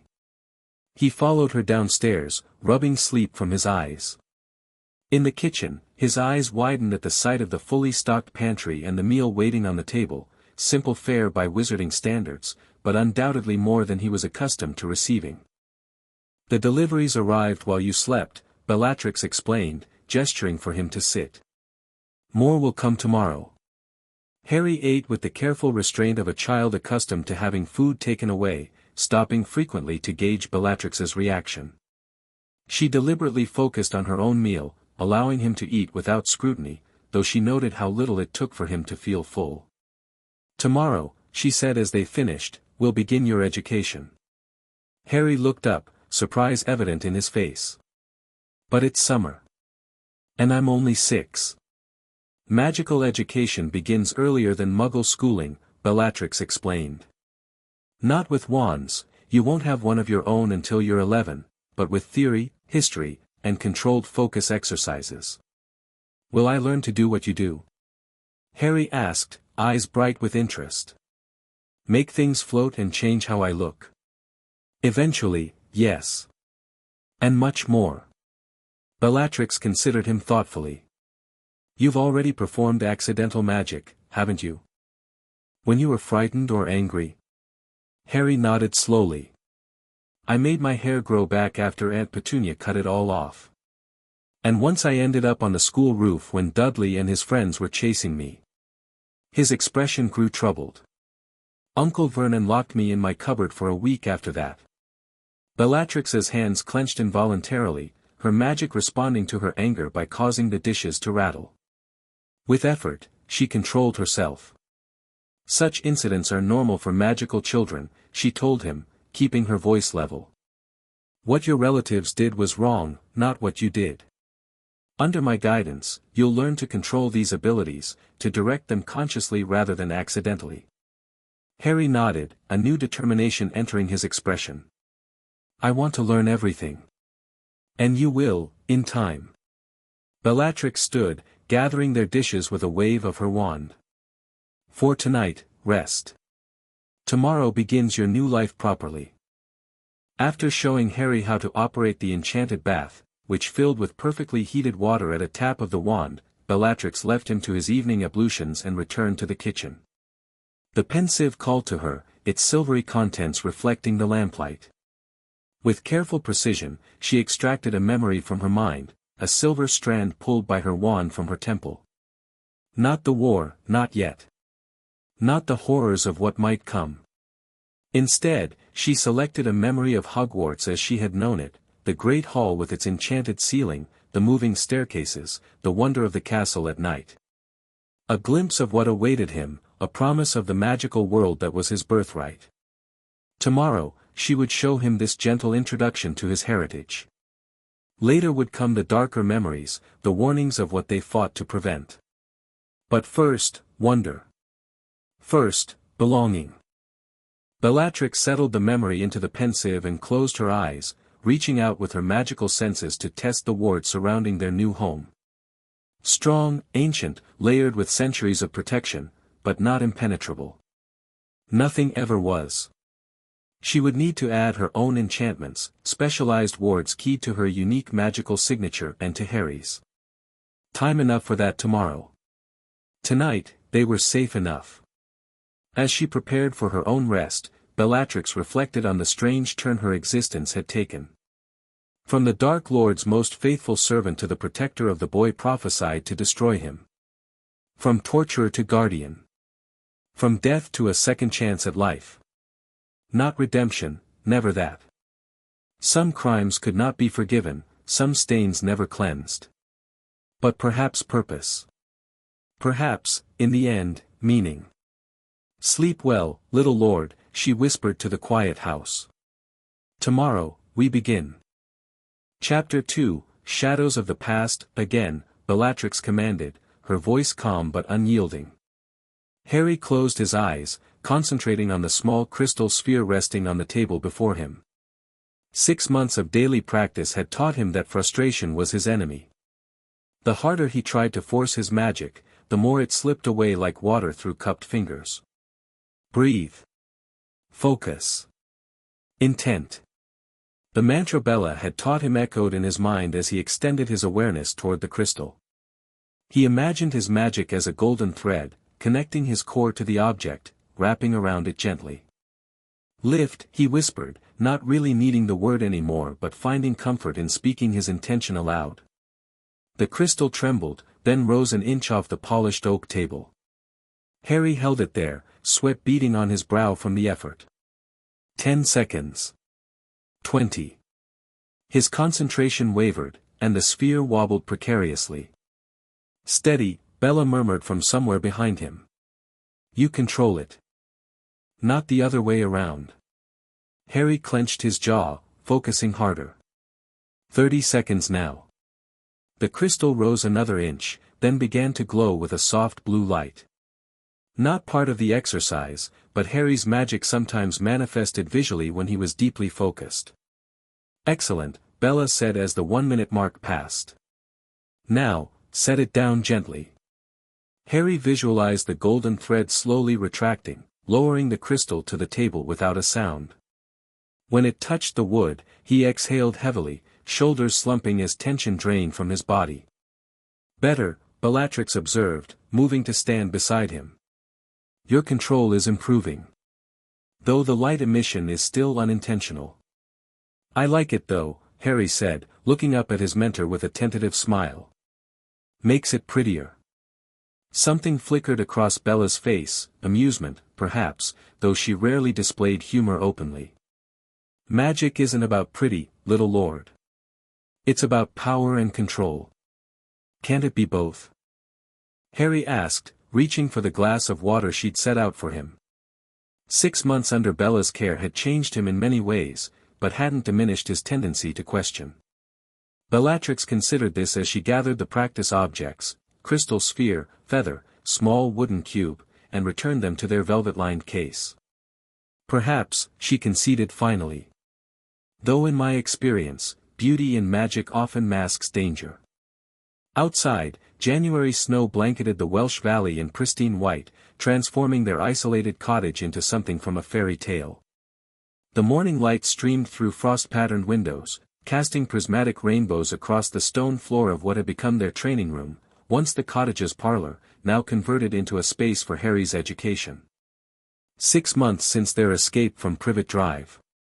6 months of steady meals, warm shelter, and daily instruction had worked a transformation on the boy who had once slept in a cupboard. Harry was still small for his age, but no longer painfully thin. His eyes, brilliantly green behind new glasses Bella had commissioned from a discreet magical optician, had lost some of their haunted wariness. And most significantly, his magic had begun to flourish under careful guidance. What's next? He asked, eager despite his fatigue. Potions? Or history? Bellatrix checked the ornate silver clock on the mantelpiece. History first. Then lunch. Potions this afternoon, we'll be brewing a simple Wiggenweld potion. Harry made a face. History lessons involved memorizing wizarding genealogies and significant dates, necessary foundation work, Bella insisted, but far less interesting than practical magic. I know it seems tedious, Bellatrix said, correctly interpreting his expression. But understanding bloodlines and the ancient houses is essential. Especially given your position. As the boy who lived, Harry said, the title still awkward on his tongue. As the heir to House Potter, Bellatrix corrected sharply. The boy who lived nonsense is how Dumbledore and the Ministry prefer to see you, a symbol, not a power in your own right. Harry nodded, properly chastised. This was a recurring theme in his education, the difference between how the world saw him and what he truly was. Bella never let him forget that he was more than his scar, more than the prophecy that had shaped his fate. They moved to the large table near the bookshelves, where genealogical charts and magical history texts awaited. As Bellatrix began the lesson on the noble and most ancient House of Black, her own lineage, Harry found himself studying her face rather than the charts. She rarely spoke of herself, this fierce, damaged woman who had appeared from nowhere to rescue him. He knew she came from the future, knew she had once served the dark wizard who killed his parents, knew she had somehow changed sides. But the details remained frustratingly vague, doled out in careful fragments when she deemed him ready. You're not paying attention, Bellatrix observed, tapping the chart with one long finger. Her nails, once broken and ragged from her time travel ordeal, had grown back, manicured to sharp points that reminded Harry of elegant claws. "What is it? Why did you change sides?" he asked directly, emboldened by months of growing trust between them. "You never really explained." Bellatrix went still, her dark eyes unreadable. For a moment, Harry thought he'd pushed too far, crossed one of her invisible boundaries. Then she sighed, a rare admission of vulnerability. "I've shown you some memories in the pensive," she said carefully. "You've seen what became of our world when the Dark Lord returned." Harry nodded soberly. The pensive sessions were infrequent and carefully curated, but what he had seen was enough to give him nightmares: a devastated Hogwarts, bodies in the Great Hall, a snake-faced man with red eyes commanding armies of dark creatures. "I served him faithfully for decades," Bellatrix continued, her voice distant. "Through Azkaban, through disgrace, through everything. I believed in blood purity, in wizarding supremacy, in his vision for our world." She traced a pattern on the wooden table, lost in memory. "But in the end, there was nothing pure about what he created. Just destruction. Just madness. He killed my sister, my own blood, in one of his rages. Tortured my nephew to death for a perceived failure." Harry's eyes widened. This was more than she'd ever revealed before. "And you?" Bellatrix met his gaze directly. "The Harry Potter I knew died at 17, betrayed by those who should have protected him. Sent like a lamb to slaughter by Albus Dumbledore." A chill ran down Harry's spine. "Dumbledore wanted me dead?" "Not precisely." Bellatrix's mouth twisted. "He wanted you to sacrifice yourself, at the right moment, for the greater good. And you did, because that's who you were. Brave to the point of foolishness." She fell silent, apparently lost in memories Harry couldn't begin to imagine. When she spoke again, her voice had hardened. "I didn't come back out of sentiment or remorse. I came back because the world he created was unsustainable. Magical Britain was dying, consuming itself. Someone had to change the course, and I was already dying, so the ritual's cost meant nothing to me." Harry absorbed this, trying to reconcile the cold calculation with the woman who made sure he ate proper meals and slept enough hours, who had patiently taught him to read wizarding texts and control his magic. "So you don't. I mean, you didn't come back specifically to help me?" Something flickered in Bellatrix's eyes. "Initially? No. I came back to kill the Dark Lord before he could rise again. You were a means to that end." The honesty stung, though Harry appreciated it. Bella never lied to him, never softened truth to spare his feelings. "And now?" he pressed.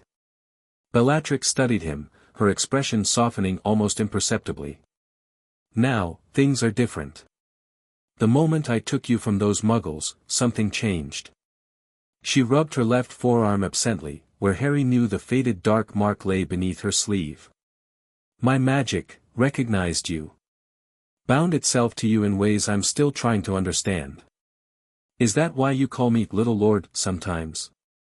A small smile, there and gone in an instant. "Perhaps. Though you're not so little anymore." It wasn't a complete answer, but Harry had learned that with Bella, partial truths were often all he would get. He nodded, turning his attention back to the genealogy charts. "So, the noble and most ancient house of Black," he prompted. Bellatrix visibly relaxed as they returned to the lesson, pointing out names on the sprawling family tree. "Toujours pur, always pure, that's the family motto. For over 9 centuries, the Blacks have been among the most powerful magical families in Britain." Harry listened attentively as she detailed the interconnections between the ancient houses: Black, Malfoy, Lestrange, Potter. His own name appeared on a branch of the chart, connected by dotted lines indicating distant relations. "We're related?" he asked, surprised. "All the old families are, to some degree," Bellatrix confirmed. "Your grandmother was Doria Black before she married into the Potter line. A distant cousin of my father." Harry traced the line connecting their families with one finger. So you're my, what, second cousin once removed? Something like that. Bellatrix seemed mildly amused by his interest. Though family meant something different to the Blacks than most.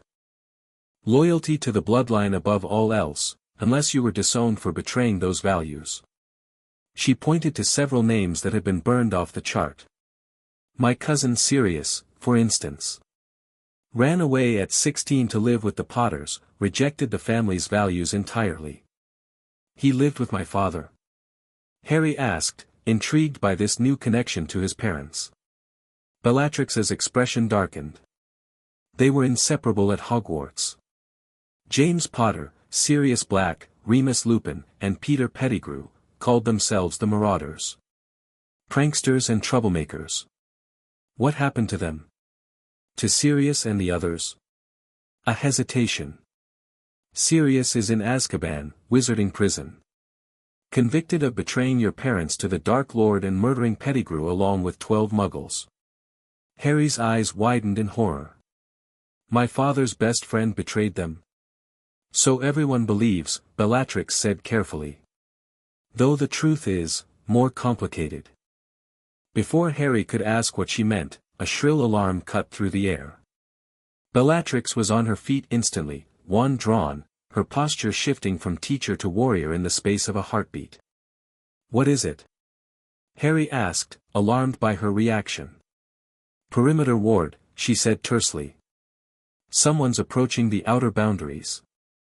She moved swiftly to the window, peering out at the snow-covered landscape. Stay here. Don't move until I return. But, not negotiable, Harry. Invisibility cloak on the shelf, emergency port key in the red box. If I'm not back in 15 minutes, or if you hear me call the abort signal, take both and go to the safe location. You remember the activation phrase? Harry nodded, throat dry with sudden fear. Phoenix tears. Good boy. Bellatrix was already moving toward the door, her wand a deadly extension of her arm. Remember your training. Trust your instincts. Then she was gone, the heavy oak door closing behind her with an ominous thud. Harry sat frozen for several seconds, heart hammering in his chest. In 6 months, the alarm had never sounded. Their cottage was unplottable, hidden behind layers of ancient and modern wards. No one should have been able to find them. Pushing aside his fear, he moved quickly to the shelf where the invisibility cloak, a recent acquisition Bella had retrieved from a hidden Potter vault, hung in silvery folds. The red box containing the emergency port key sat beside it, innocent-looking but charged with powerful magic. His hand had just closed around the cloak when a new sound reached him, voices. Not just Bella's, but a man's as well, deep and authoritative. Not angry or threatening, but official somehow. Curiosity warred with caution. Bella had ordered him to stay put, but his instincts, which she herself had taught him to trust, pulled him toward the window. Carefully, he peered out. In the clearing before the cottage stood Bellatrix, her posture rigid but composed. Facing her were 2 wizards in official-looking robes, deep blue with silver piping that Harry recognized from his history lessons as the uniform of the Department of Magical Law Enforcement. Ministry officials, then. Not Death Eaters or direct threats, or Bella would already have attacked. Wrapping the invisibility cloak around his shoulders, Harry cracked the window slightly, allowing the voices to drift in more clearly. Routine inquiry, Madam Blackwood, the taller wizard was saying. The Ministry is conducting a census of remote magical dwellings following recent security concerns. And I've told you, Bella replied coolly, my paperwork is in order. The property is registered with Gringotts and the Ministry's housing authority. My son and I value our privacy, which is precisely why we chose such a remote location. Of course, madam, the second wizard said, his tone more conciliatory. But surely you understand, given recent events. What events? Bellatrix interrupted sharply. The 2 wizards exchanged glances. The escape of Sirius Black from Azkaban, the first said. Surely you've heard. It's been in the Daily Prophet for weeks. Harry's breath caught. Sirius Black, his father's friend, his distant cousin, convicted of betraying his parents, had escaped the inescapable wizard prison. Through the window, he saw Bellatrix's posture change subtly, a tensing of her shoulders that only someone who knew her well would notice. "I don't subscribe to the prophet," she said evenly. "We're rather isolated here." "Black is extremely dangerous," the second wizard said gravely. "The first person ever to escape Azkaban. The ministry is concerned he may seek out remote magical dwellings for shelter. I assure you," Bellatrix's voice dropped to a dangerous purr that made the hairs on Harry's neck stand up, "no one enters my property uninvited. My wards are exceptional." "Yes, we noticed," the first wizard said dryly. "It took specialized equipment just to locate your residence. That level of warding requires ministry approval, Madam Blackwood." "Which I have," Bella countered smoothly. "Filed with the Department of Magical Security 3 months ago. Approved by Undersecretary Dawlish himself." Another exchanged glance between the officials. "Nevertheless," the taller one pressed, "standard procedure requires that we verify the identities of all residents." "You and your son," you said. "My son is indisposed," Bellatrix said firmly. "Magical training accident last week, nothing serious, but he's resting." "We really must insist." "You may insist all you like," Bella cut him off, her tone hardening. "But unless you have a specific warrant naming my son, he remains inside. My identification should be sufficient." She extended what appeared to be an official document. The shorter wizard examined it carefully, then nodded to his colleague. "Helena Blackwood, formerly of the Manchester Blackwoods." He confirmed. "My husband's family," Bella lied smoothly. "I was born a Selwyn." Harry watched in fascination. Bella wore her false identity as comfortably as a second skin, every detail consistent with the backstory they had created together during those first weeks. Helena Blackwood, widowed when her husband Daniel was killed in a potions accident abroad. Returned to Britain to raise their son Henry in his native country, away from painful memories. "Everything appears to be in order," the shorter wizard finally conceded, returning the document. "We apologize for the intrusion, Madam Blackwood. These are unusual times." "Indeed they are," Bella agreed, her posture relaxing fractionally. "Now, if there's nothing else." The taller wizard hesitated.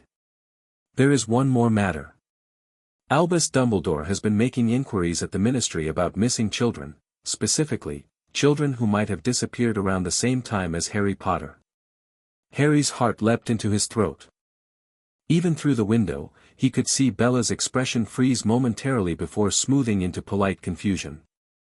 "Harry Potter? The boy who lived?" she asked, infusing her voice with just the right amount of surprise. "What's happened to him?" "That's just it," the wizard said gravely. "No one knows. He vanished from his Muggle relative's home last July. The family claims he ran away, but Dumbledore believes, well, he has concerns." "How dreadful," Bella murmured, the perfect picture of maternal concern. "But surely this has nothing to do with us. My son Henry is 7, has been with me his entire life, and we only returned to Britain last summer from Alexandria." "Of course," the wizard nodded. "As I said, routine inquiries. If you do happen to hear anything unusual, or notice any strangers in the area, you'll be my first contact," Bella assured him, clearly eager to end the conversation. After a few more pleasantries, the wizards prepared to depart. As they turned to leave, the shorter one paused. "One last thing, Madam Blackwood. How did you come to find this property?" "It's been off the ministry's registry for decades." "Gringotts Property Division," Bella replied without hesitation. "They manage several such historical properties. I had specific requirements for our home, and they made appropriate recommendations." The wizard nodded, apparently satisfied. With a final farewell, the two officials moved beyond the cottage's immediate wards, then disappeared with the distinctive crack of apparition. Harry quickly closed the window and removed the invisibility cloak, returning it to the shelf. By the time Bellatrix re-entered the cottage, he was seated at the table, appearing to study the genealogy charts as if he'd never moved. "They've gone," Bella announced, though the tight set of her mouth told Harry the encounter had disturbed her. "Ministry busybodies." "I heard," Harry admitted, deciding honesty was better than pretense. "I used the invisibility cloak and listened at the window." Instead of the anger he half expected, Bellatrix looked faintly approving. "Good instinct. Information is power." She sank into the chair opposite him. "So now you know. Sirius Black has escaped Azkaban, and Dumbledore is searching for you. Is Sirius dangerous?" Harry asked. "To us, I mean." Bellatrix's expression turned complex. "Not in the way they believe." She tapped her fingers on the table, clearly debating how much to tell him. "Sirius Black was not your parents' betrayer. That was Peter Pettigrew, who is very much alive, despite what the wizarding world believes." Harry's eyes widened. "But then why is Sirius in prison? Why doesn't he just tell everyone the truth?" "He never received a trial," Bella said grimly. "A casualty of the chaos following the Dark Lord's fall. Barty Crouch, head of magical law enforcement at the time, sent several suspected Death Eaters to Azkaban without proper procedure. Sirius was among them." "That's horrible!" Harry exclaimed. "Can't we do something? Tell someone? Without evidence? Who would believe us?" Bellatrix shook her head. "Particularly me, with my complicated background." Harry frowned, struggling with this new information. "So Sirius escaped to, what? Clear his name?" "In the original timeline, he escaped after seeing a newspaper photograph of the Weasley family, specifically, their pet rat, who was actually Pettigrew in his animagus form." Bellatrix's expression darkened. "He was driven by the need to protect you once he realized Pettigrew was positioned at Hogwarts, close to where you would eventually attend." "But I'm not at Hogwarts," Harry realized. "I'm not even with the Dursleys anymore. So why did he escape now, in this changed timeline?" Bellatrix looked genuinely troubled. "That's what concerns me. My actions in taking you have already altered the original sequence of events. Sirius shouldn't have escaped for years yet." She rose, pacing the room with restless energy. "Something else must have triggered it. Perhaps news of your disappearance reached even Azkaban." Harry considered this. "Is he looking for me, do you think?" "Almost certainly. You're his godson, his last connection to James." Bellatrix stopped pacing, turning to face him directly. "Which presents both opportunity and risk." "How so?" "Sirius Black could be a powerful ally," she said slowly. "He was a formidable wizard before Azkaban, and his legal claim to you as godfather could complicate Dumbledore's control. But he's also unstable after years of Dementor exposure, and he and I have history." "Bad history?" Harry guessed. A bitter smile twisted her lips. "You could say that. We were on opposite sides of the war. Family by blood, enemies by choice." She resumed her seat. "In the original timeline, I killed him." Harry's jaw dropped. "You killed my godfather?" "In a duel at the Department of Mysteries," Bellatrix confirmed, her voice neutral. "You were there. You watched him fall through the veil of death." The casual revelation of such horror left Harry speechless. Sometimes he forgot who Bella had been, who she still was, beneath the careful control and patient teaching.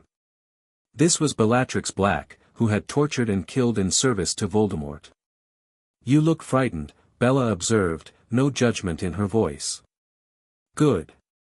You should be. Never forget what I was, Harry. What I am still capable of." "Would you kill him again?" Harry asked quietly.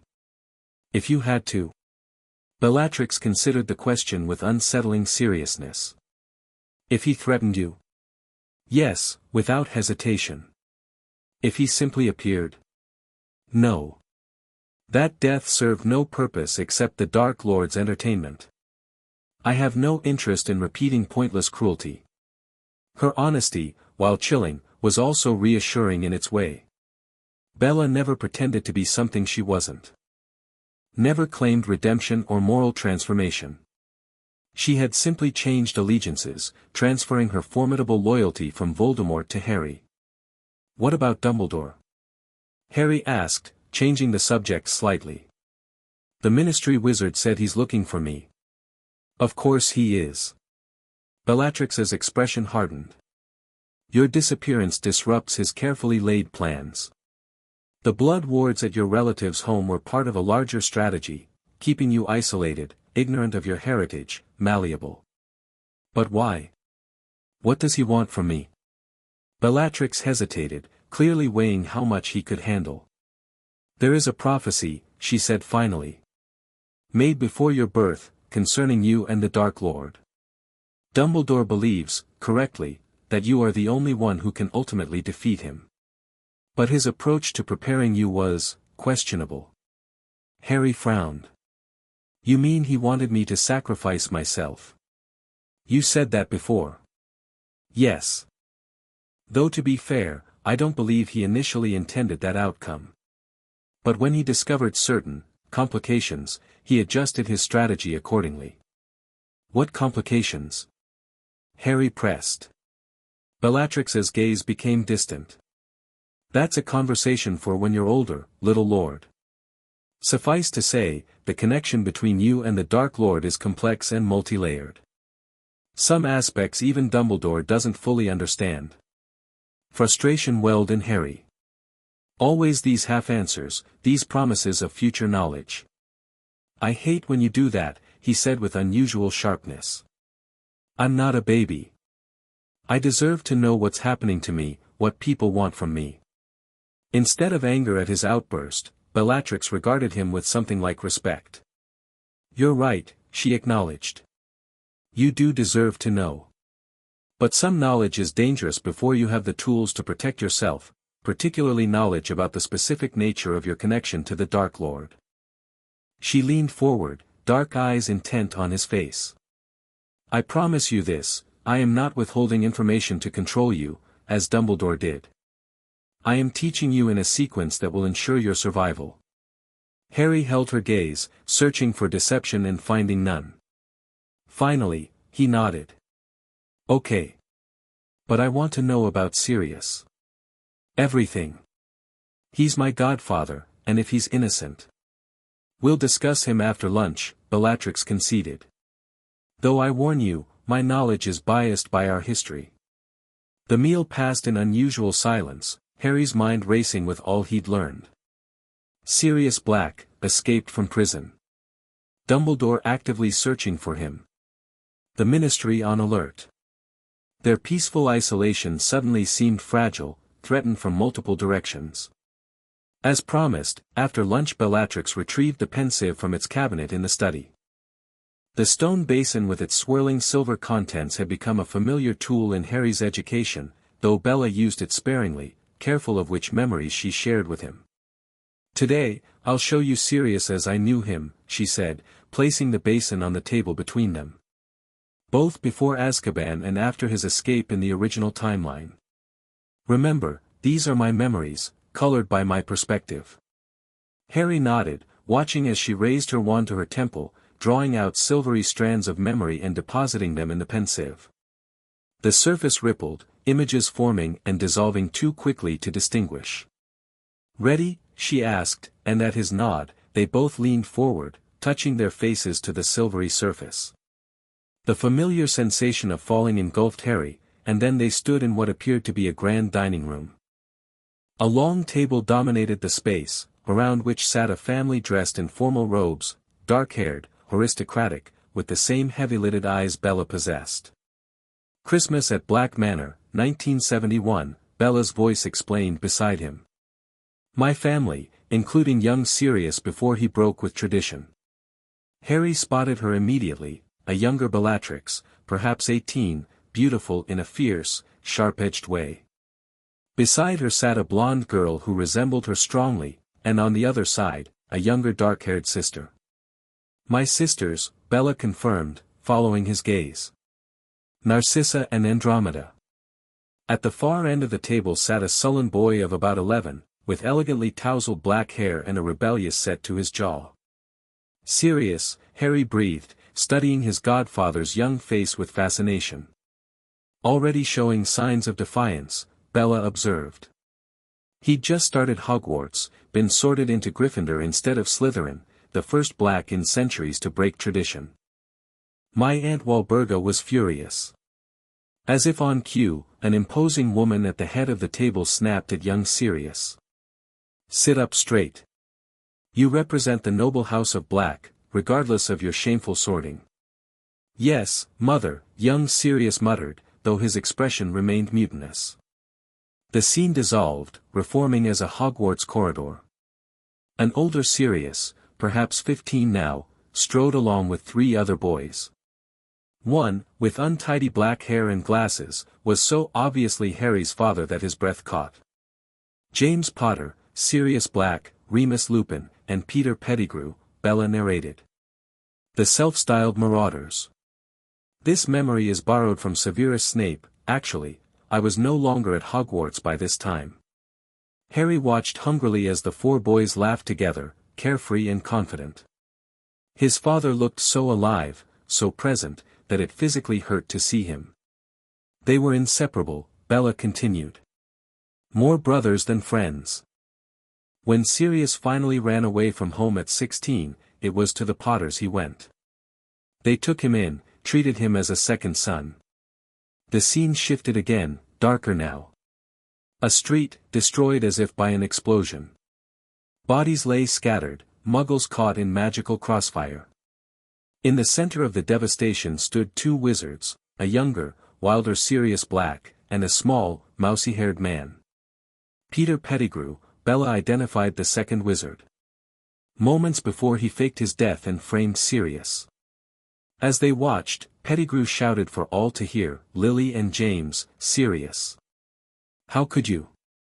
Then, with a movement hidden from onlookers but visible in the memory, he sliced off his own finger, cast a devastating explosive spell, and transformed into a rat that scurried into a nearby sewer.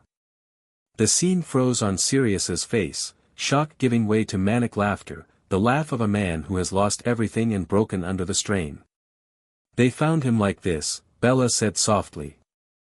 Laughing in the middle of destruction. It sealed his fate, no one questioned his guilt after seeing this. The memory dissolved again, reforming as a dark, forbidding structure surrounded by turbulent sea, Azkaban prison. Inside, skeletal figures in ragged robes huddled in cells. Dementors, floating creatures of nightmare, drifted along the corridors, spreading cold despair.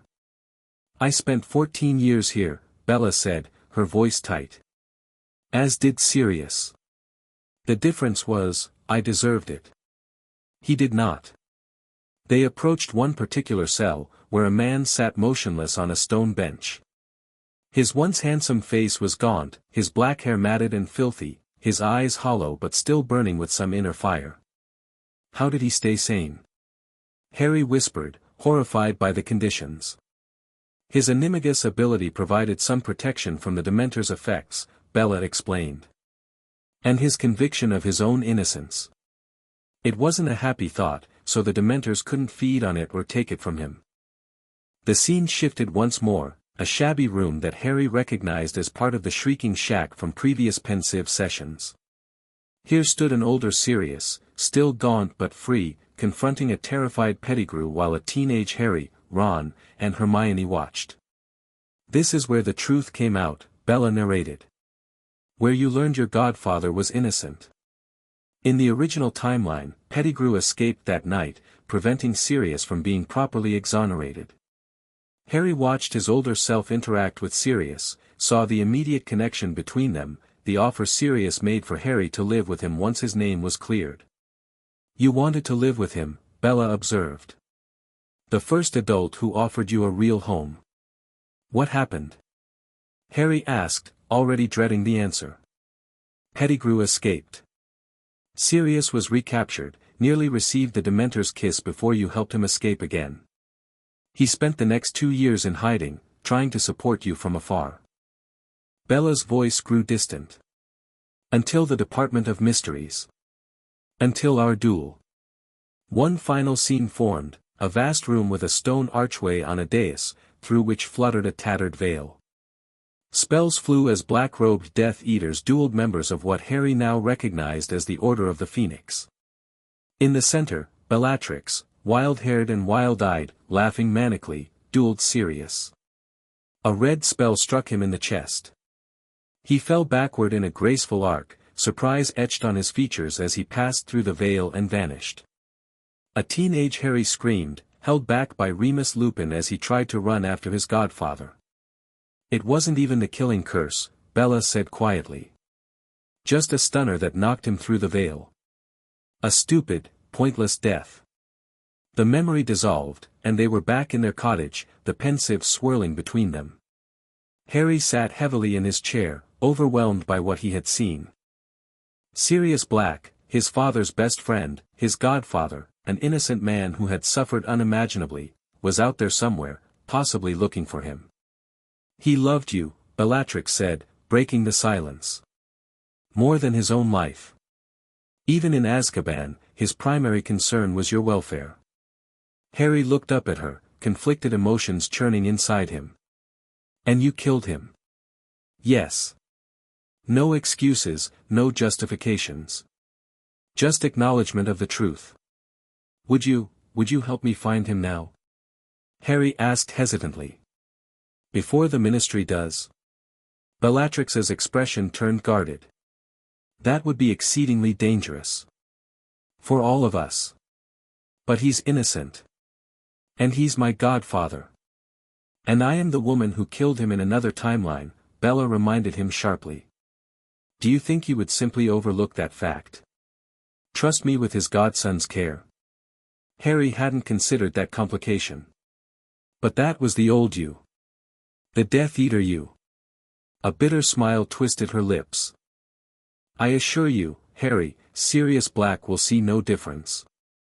To him, I will always be Bellatrix Black, his deranged cousin who tortured and killed for the Dark Lord. You could explain, there is no explanation that would satisfy him, Bella cut him off. Some hatreds run too deep for reconciliation. Harry subsided, frustrated but understanding her point.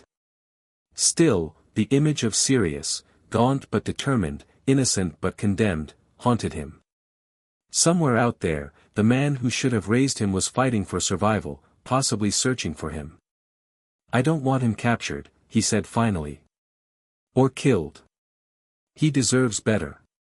Bellatrix studied him, her dark eyes unreadable. Your compassion is admirable, if impractical. She sighed. I will consider ways we might assist him indirectly. Perhaps anonymous information delivered to the right parties. It wasn't the answer Harry wanted, but it was more than he'd expected. Thank you. Bellatrix returned the pensive to its cabinet, her movements precise but somehow troubled. The Ministry's visit today raises other concerns, she said, changing the subject. Our security has been compromised to some degree. They found us, even with the unplottable charm and blood wards. Does that mean we have to leave? Harry asked, alarmed at the prospect of abandoning the home they'd established. Not yet. But we need additional precautions. Bella began pacing, thinking aloud. We should establish a more comprehensive cover. Appearances in the nearby village, perhaps. Records of Henry Blackwood attending a local Muggle school, though you wouldn't actually go. Wouldn't that expose us more? Sometimes the best hiding place is in plain sight, Bella explained. Complete isolation draws attention in its own way. A reclusive widow and her son raise more questions than a merely private family who occasionally visit the village for supplies. Harry nodded, seeing the logic. What about magic? Can I still train if we're being more public? Of course. Nothing changes inside these walls. Bella's expression hardened with resolve. If anything, recent events only reinforce the need to accelerate your training. The game is moving faster than I anticipated. It's not a game, Harry objected. Bellatrix regarded him with something like approval. No, it's not.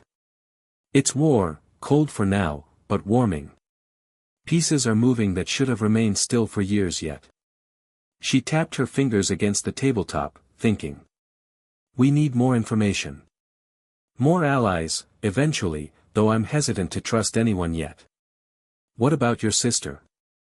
Narcissa? Harry suggested, remembering the blonde woman from the memory.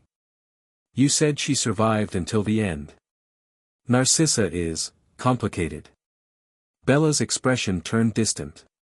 Currently, she's married to Lucius Malfoy, one of the Dark Lord's most prominent supporters, though he claimed to be under the Imperius curse after the fall. Their son Draco is your age. My cousin, sort of, Harry realized. Very distant, yes. Narcissa might be approachable, but Lucius would report directly to the Dark Lord if, when, he returns. Bella shook her head. Too risky, for now. The conversation was interrupted by another alarm, gentler this time, more chime than shriek. The outer perimeter again, Bella said, instantly alert. Different approach vector than the ministry officials.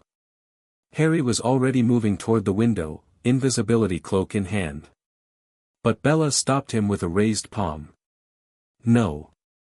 Upstairs, my room, third floorboard from the window.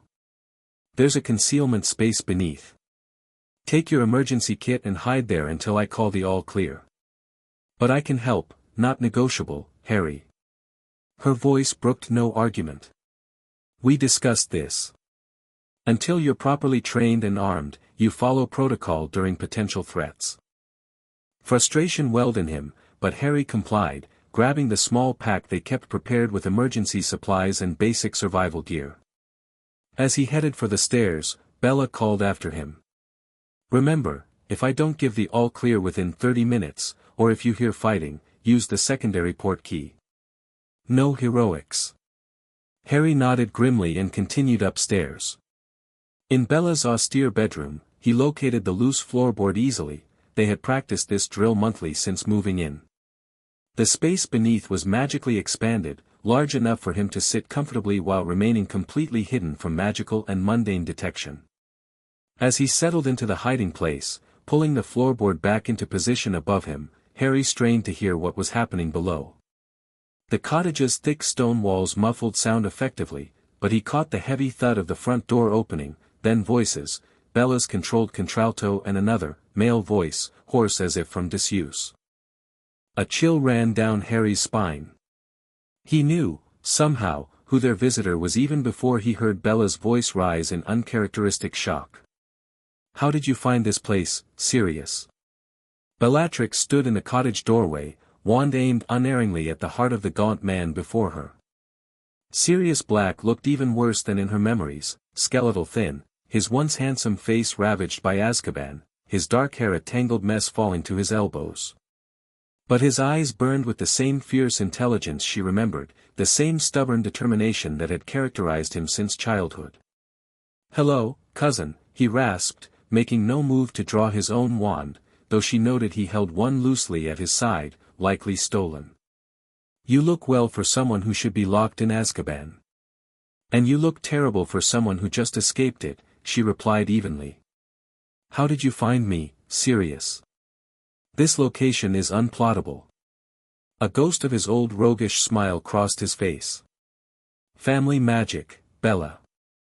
The Black family tapestry always knows where its members are. Even the disowned ones. Even the ones who should be imprisoned. Bellatrix cursed inwardly. She had forgotten that particular family enchantment, or rather, had never considered it might work across timelines. The ancient tapestry in Grimald Place showed the location of all living blacks, though in deliberately vague terms. Enough, apparently, for Sirius to track her to this remote Welsh valley. Why are you here? She demanded, not lowering her wand. Last I checked, we were on opposite sides of a war. Sirius studied her, head tilted slightly like the dog of his animagus form. That's what I came to determine. You see, I've been hearing the strangest rumors in my travels. About a boy who vanished from his Muggle relative's home. About a dark-haired witch who appeared from nowhere with a child matching Harry's description. About my cousin Bellatrix somehow being in two places at once, both in Azkaban and not. His eyes hardened. Where is my godson, Bellatrix? Safe, she replied simply. Safer than he was with those abusive Muggles Dumbledore left him with. Safer than he would be at Hogwarts, with what's coming. Confusion flickered across Sirius's gaunt features. What do you mean, abusive? And what's coming? Speak plainly, Bella. I'm not in the mood for games. No games, Sirius. Bellatrix lowered her wand slightly, though remained ready to raise it in an instant. But this conversation requires more than doorway pleasantries. Will you give me your word, on your magic, that you mean no harm to the boy within these walls? Sirius's eyes widened. He's here. Harry's here. His voice broke on the name. I swear on my magic I mean no harm to Harry Potter. I am his godfather. I would die for him. Magic swirled briefly around them, sealing the oath. Bellatrix nodded once, then stepped aside. Come in, then. But understand this, Harry is under my protection now. My magic is bound to his. Any threat to him is a threat to me, and I will respond accordingly. Your protection. Sirius barked out a harsh laugh as he entered the cottage. You, who served the monster that murdered his parents? Who tortured the Longbottoms into insanity? That's rich, Bella. Bellatrix closed the door behind him, warding it with a complex gesture. You've been gone a long time, cousin. Things change. People change. Death Eaters don't change, Sirius spat. They just find new masters. A dangerous smile curved Bellatrix's lips. On that, we might actually agree. She gestured to the sitting room. Sit. You look like you might collapse at any moment. Sirius remained standing, his gaze darting around the cottage interior. Where is he? I want to see him. In good time. First, we talk. Bellatrix moved to the kitchen area, keeping Sirius in her peripheral vision as she set a kettle to boil with a tap of her wand. You need food, by the look of you. And I need assurances beyond a simple oath of non-harm. What assurances? Sirius demanded, though he finally sank onto the edge of a chair, his emaciated frame betraying his exhaustion. That you won't attempt to take him from here. That you won't contact Dumbledore. That you'll listen to the full explanation before making judgments. Bellatrix set out mugs and a plate of bread and cheese, simple fare, but more than Sirius had likely seen in years. Sirius eyed the food warily. How do I know it's not poisoned? Bellatrix rolled her eyes and took a bite of cheese, a sip from each mug. Satisfied? I have no interest in killing you, Sirius. Not anymore. Not anymore, he repeated, the ghost of a sardonic smile crossing his face. How comforting. Nevertheless, he reached for the food, tearing into the bread with barely restrained desperation. Bellatrix allowed him to eat in silence for several minutes, using the time to study him more closely. This Sirius was different from the one she remembered, harder, more feral. Azkaban had stripped away the aristocratic polish, leaving only the raw core of the man. There was something almost predatory in his movements, in the way his eyes never stopped scanning his surroundings. How much do you know? She asked finally. About Harry's disappearance. About me. Sirius swallowed a mouthful of tea before answering. Rumors. Whispers. A guard at Azkaban mentioned Harry was missing, probably to torment me. After I escaped, I went to Privet Drive first, found the house empty, the Muggles gone. Dumbledore's people watching the place. Then I tracked down an old contact, Mundungus Fletcher. He said there were whispers about a dark witch who took the boy. His eyes locked on hers, accusing. The description matched you, Bella. But it made no sense, because you're supposed to be in Azkaban too. I checked the family tapestry to confirm, and that's when I saw it, 2 markers for Bellatrix Black. One at Azkaban. One in Wales. And you thought, what? That I'd somehow escaped, kidnapped Harry, and was raising him as a dark wizard? The idea was absurd enough to make her smile, though there was no humor in it. I didn't know what to think, Sirius admitted. But I knew I had to find him. He's all I have left of James and Lily. The naked emotion in his voice caught Bellatrix off guard. This raw honesty was not something she associated with her cousin, who had always hidden vulnerability beneath layers of sarcasm and bravado. He's more than James and Lily's son, she said quietly. He's his own person. Powerful, intelligent, compassionate despite everything those muggles did to him. Everything Dumbledore allowed to happen to him. Confusion creased Sirius's brow. What are you talking about? Dumbledore placed him with Lily's sister for protection, the Blood Wards, protection. Bellatrix laughed bitterly. They kept him in a cupboard, Sirius. Starved him. Called him freak. Made him believe magic wasn't real, that his parents died in a car crash. Some protection. Shock and disbelief warred on Sirius's face. No. Dumbledore wouldn't allow, Dumbledore knew, Bellatrix cut him off sharply. Or at the very least, suspected. He left the boy there for 6 years with minimal monitoring. When I found Harry, he was wearing clothes 4 sizes too large, hadn't had a proper meal in days, and flinched at sudden movements. Tell me, cousin, does that sound like a protected child to you? Sirius's face had drained of what little color it possessed. I'll kill them, he growled, half rising from his chair. Those filthy muggles, sit down, Bellatrix commanded. They've been dealt with. And Harry needs you thinking clearly, not rampaging about like the murderer they believe you to be. Surprisingly, Sirius obeyed, sinking back into his chair. You still haven't explained the most important part, he said, voice tight with controlled emotion. Why you, a Death Eater, Voldemort's most faithful, would rescue and protect Harry Potter. Bellatrix took a deep breath. This was the moment of truth, literally. How much could she tell him? How much would he believe? What I'm about to tell you will sound impossible, she began carefully. But I swear on my magic it is the truth. Another swirl of power sealed this oath. I am Bellatrix Black. But not the one currently imprisoned in Azkaban. I came from a future where the Dark Lord returned, where Harry died at 17 trying to defeat him, where everything and everyone we cared about was destroyed. Sirius stared at her as if she had grown a second head. Time travel. That's your explanation. Even with a time turner, the furthest anyone has gone back is hours, maybe days. This wasn't a time turner, Bellatrix said grimly. It was blood magic. Ancient, forbidden, requiring a willing sacrifice, my life, my magic, my future.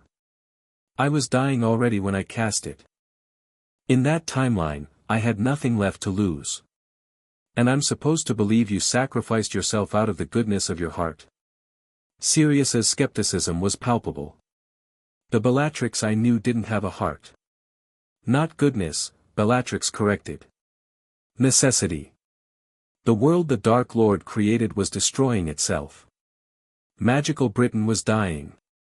I didn't come back to save Harry Potter specifically, I came back to prevent the catastrophe his death precipitated. She met Sirius's gaze directly. But when I found him, saw how those muggles treated him, saw the power in him already, something changed. My magic recognized him. Bound itself to him in ways I'm still trying to understand. Bound how? Sirius asked sharply. Not like the dark mark, Bellatrix clarified, correctly interpreting his concern. Nothing forced or controlling. More like, an alignment. A recognition that his power and mine are compatible, complementary. She hesitated, then added, he calls to the protective instinct in my magic. The part that would have served a worthy lord, not a monster. Sirius was silent for a long moment, processing this. When he spoke again, his voice was carefully controlled. I want to see him. Now. Bellatrix nodded. It was time. Harry, she called toward the ceiling. You can come down. It's safe. For several seconds, nothing happened. Then came the soft creak of floorboards overhead, followed by light footsteps on the stairs. Sirius rose, eyes fixed on the stairway entrance with an intensity that was almost painful to witness. Harry appeared in the doorway, small but straight-backed, green eyes wary as they took in the stranger. He had grown in the 6 months since Bellatrix had rescued him, no longer painfully thin, his complexion healthier, his movements more confident. But facing his godfather for the first time, he suddenly looked young again, vulnerable. Harry, Sirius breathed, his voice breaking on the name. Merlin's beard, you look just like James. Except, my eyes, Harry finished quietly. They're my mother's. Everyone says so. A choked sound escaped Sirius, half laugh, half sob. He took a step forward, then stopped himself, clearly aware of how his ravaged appearance might frighten the boy. Do you know who I am? Harry nodded, glancing briefly at Bellatrix. You're Sirius Black. My godfather. Bella showed me memories of you, and my parents. Bella, Sirius repeated, shooting her a sharp look. You call her Bella? It's better than my lady or mistress, which is what most Death Eaters called me, Bellatrix observed dryly. We settled on something more appropriate for our current relationship. Harry moved further into the room, stopping at Bellatrix's side but keeping his attention on Sirius. Bella says you're innocent. That Peter Pettigrew betrayed my parents, not you. Sirius's expression darkened. She's right about that, at least. Peter was their secret keeper. He sold them to Voldemort, then framed me for it. Pettigrew is still out there, Bellatrix added. Currently living as the Weasley family's pet rat, if this timeline follows the original pattern. I was tracking him when I learned Harry was missing, Sirius confirmed. That became a more urgent priority. Harry studied his godfather with those two old eyes that sometimes unnerved even Bellatrix. You escaped Azkaban to find me? To protect me? Of course I did. Sirius's voice was rough with emotion. I'm your godfather. I promised James and Lily I would look after you if anything happened to them. I failed you once. I won't fail again. The naked sincerity in his voice seemed to convince Harry more than any argument could have. He took a tentative step forward. What was he like? My dad. Really like, I mean. Sirius's face transformed, years falling away as memories softened his features. James was the best friend anyone could have. Loyal, brave, brilliant at transfiguration. A bit of a troublemaker, we all were, but with a good heart. And he loved your mother more than anything. Until you came along. Then he loved you both, more than his own life. Harry nodded, drinking in these details about his parents like a man dying of thirst. And my mum? Lily was extraordinary, Sirius said softly. Brilliant at charms and potions. Fiercely protective of those she loved. She had a temper, especially when James was being a prat, which was often in our earlier years, but also the most generous spirit I've ever known. Bellatrix watched this exchange silently, noting the hunger in Harry's expression. For all her efforts to educate and protect him, this was something she could never give him, these warm, first-hand memories of James and Lily as people, not just martyrs or magical guardians. Perhaps Sirius did have something valuable to offer the boy, beyond his legal claim as godfather. How have you been, Harry? Sirius asked, clearly struggling to find the right words. Are you happy here? Safe? Harry glanced at Bellatrix, then back to Sirius. Yes. Bella saved me from the Dursleys. She's teaching me about magic, about my heritage. About what's coming. His young face hardened slightly. About Voldemort. Sirius's eyebrows rose at this casual mention of the Dark Wizard's name. You're not afraid to say it. Bella says fear of a name only increases fear of the thing itself, Harry replied. And she says he's coming back, so I need to be prepared. Coming back? Sirius turned sharply to Bellatrix. You're certain? In the original timeline, he made his first attempt when Harry was 11, she confirmed. Using a teacher at Hogwarts as his host. He failed then, but succeeded during Harry's 4th year, using the Triwizard Tournament as cover for a ritual requiring Harry's blood. Sirius paled further, if that was possible. And Dumbledore didn't prevent this? Dumbledore played a long game, Bellatrix said, choosing her words carefully. One that ultimately required Harry's death to succeed. I disagreed with his methods. She means Dumbledore was grooming me as a sacrifice, Harry clarified, with a bluntness that startled both adults. Because of the prophecy. Because of what happened the night my parents died. Harry, Bellatrix cautioned. We've discussed the limits of what's appropriate to share at your age. Harry met her gaze steadily. He's my godfather. He deserves to know what's at stake. The challenge in the boy's tone would once have earned a swift, harsh correction from Bellatrix. But their relationship had evolved beyond simple authority and obedience. She inclined her head slightly, acknowledging his point. Very well. But the final decision on what to reveal remains mine. She turned to Sirius. The situation is more complex than it appears.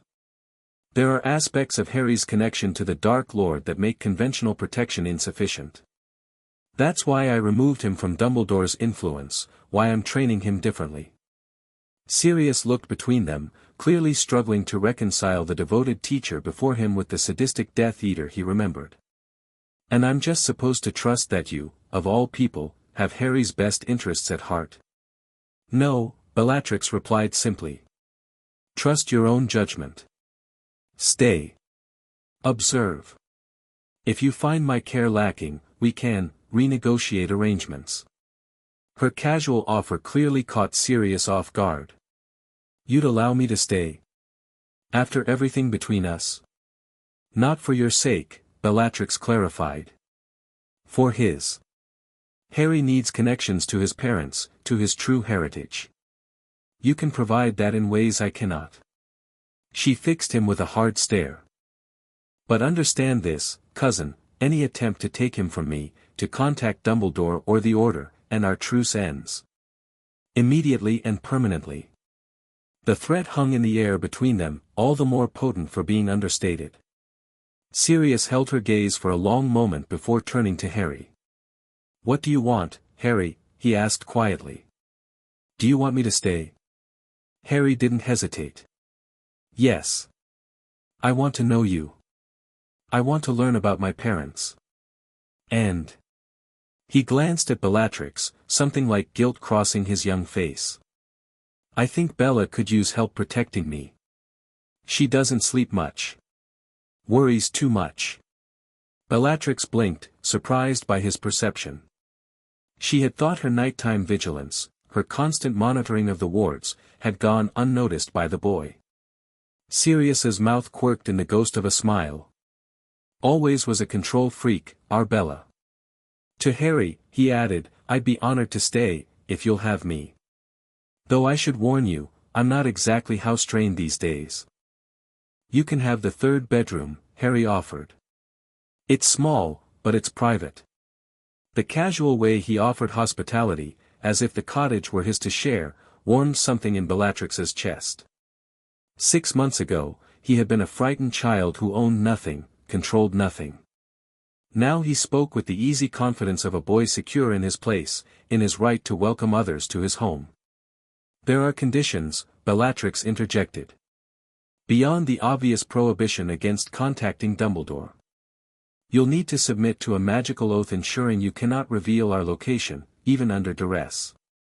You'll assist with Harry's education in areas where your expertise exceeds mine, transfiguration, for instance. And you'll need to accept that Bella is my guardian now, Harry added, with a firmness that surprised both adults. That's not negotiable. Sirius looked pained. Harry, legally I'm your guardian. Your parents named me your godfather, a godfather who spent 6 years in Azkaban while I was being starved and locked in a cupboard, Harry interrupted, his voice sharper than Bellatrix had ever heard it. Bella came for me. She's teaching me. Her magic protects me. Sirius flinched as if struck. I tried to come for you, Harry. The night it happened. But Hagrid had already taken you, on Dumbledore's orders. Then I went after Peter, and, well, you know how that ended. Harry's expression softened slightly. I know. I don't blame you. But I need you to understand, Bella and I, we have a connection. A magical bond. It's important. What kind of bond? Sirius asked, suspicion creeping back into his voice as he glanced at Bellatrix. It formed the night she rescued me, Harry explained before Bellatrix could answer. When she was healing me from what the Dursleys did. I was having one of my magical outbursts, they happened when I was scared or hurt. But instead of pulling away like Aunt Petunia would, Bella reached out with her own magic. And something, connected. Bellatrix had never heard Harry describe the event from his perspective. She had felt it, certainly, the sudden alignment of their magical cores, like two instruments finding harmony. But she hadn't realized he had experienced it so consciously. It wasn't intentional, she told Sirius, seeing the distrust in his eyes. Not on my part, at least. It simply happened. We've been researching similar occurrences, but they're rare. I've never heard of such a thing, Sirius said skeptically. Because it isn't documented in traditional magical theory, Bellatrix explained. But there are references in older texts, particularly those concerning magical guardianship in ancient houses. A recognition of compatible magical cores, forming a protective bond. She calls me Little Lord sometimes, Harry added, with the faintest hint of a smile. When she forgets to be proper. Sirius's eyebrows shot up. Does she indeed? He studied Bellatrix with new interest. That's unexpected. Many things about this situation are unexpected, Bellatrix replied dryly. Including your arrival and my tolerance of it. Now, will you accept the conditions of your stay, or not? Sirius hesitated only briefly. I accept, with one addition, I want your oath that you will not harm Harry, physically or magically. That your teachings won't lead him toward dark magic or corruption. Bellatrix smiled thinly. Dark magic is subjective, cousin. The Ministry classifies many perfectly useful spells as dark for political reasons. But I will swear not to harm him or corrupt him toward evil purpose. Will that satisfy you? It'll do for now, Sirius conceded. He turned to Harry, his expression softening. I have so many questions, pup. So much I want to tell you. Pup. Harry repeated, looking startled but pleased by the endearment. Sirius grinned, a flash of his old charm breaking through the Azkaban damage. Family nickname. Because of my animagus form. Your dad was Prongs, he could turn into a stag, and I'm Padfoot. You can turn into a dog. Harry's eyes widened with delight. Can you show me? Bellatrix cleared her throat. Perhaps after we've handled the formalities. The oaths, the warding adjustments, the practical matters of adding another person to our household. Always the pragmatist, Sirius muttered, but without real rancor. To Harry, he added, don't worry, pup. I'll show you all my tricks. And tell you stories about your parents that would make even Bella's hair curl. My hair needs no assistance in that department, Bellatrix observed, allowing herself a small smile. The situation was far from ideal, Sirius's presence complicated their security, their training regimen, their entire careful routine. But the light in Harry's eyes as he looked at his godfather made the complications worthwhile. For the boy's sake, she would tolerate Sirius Black. For now. February arrived with bitter cold and relentless snow, transforming the Welsh Valley into a pristine landscape of white. Inside the cottage, an uneasy truce had settled into something approaching routine. Sirius, gradually recovering his health under Bellatrix's grudgingly administered potions regimen, had taken over portions of Harry's education, transfiguration theory, basic broom flight instruction, limited to the warded garden due to security concerns, and endless tales of the Marauders' Hogwarts exploits. Bellatrix continued Harry's training in magical control, history, and the beginnings of occlumency, the mental discipline that would eventually protect his mind from external intrusion. Though she would never admit it, Sirius's presence had allowed her to focus more intensely on these advanced aspects of Harry's education, without the distraction of more fundamental subjects. The three of them settled into an unexpected domestic arrangement, meals taken together in the cottage kitchen, evenings spent before the fire with books or wizard's chess, Harry's education progressing under their combined expertise. Sirius and Bellatrix maintained a careful cordiality, their mutual distrust tempered by their shared devotion to Harry's welfare. Until the morning the wards shattered. Harry woke to the sound of breaking glass, not actual glass, but the magical equivalent. A high, crystalline shattering followed by the deep, resonant gong of the cottage's emergency alert. He was out of bed instantly, pulling on clothes with practiced efficiency as he heard Bella and Sirius moving below. External breach, western perimeter, Bella's voice carried up the stairs. Multiple signatures. At least 5. Death Eaters? Sirius responded, his tone harsh with tension. No. The signatures read as ministry, but they're using combat approach formation. This isn't a casual visit. Harry grabbed his emergency pack and headed downstairs, heart pounding but mind clear. They had drilled for this, prepared for it. Bella had always insisted the ministry would eventually make a more determined effort to investigate them. In the kitchen, Bellatrix stood by the window, her wand moving in complex patterns as she monitored the approaching threat. Sirius was gathering essential items, documents, potions, emergency supplies, and stuffing them into an expanded rucksack. Harry, Bella acknowledged him without turning. Secondary evacuation plan. You remember the sequence. Port key to the first safe house. Wait 1 hour. If you don't arrive, activate the tracking charm and proceed to the second location. Wait 12 hours. If still alone, contact the Goblin liaison using the coded message. Harry recited the procedure flawlessly, even as his stomach knotted with fear at the thought of being separated from Bella and Sirius. Good. Bellatrix finally turned from the window, her expression grim but composed. They're moving faster than anticipated. Standard ministry procedure would involve a warning, negotiations. This is something else. Dumbledore, Sirius growled, securing the rucksack. Has to be. He's mobilized the order under ministry cover. Likely, Bella agreed. Which complicates matters. Ordinary horrors we could handle, memory charms, confusion hexes.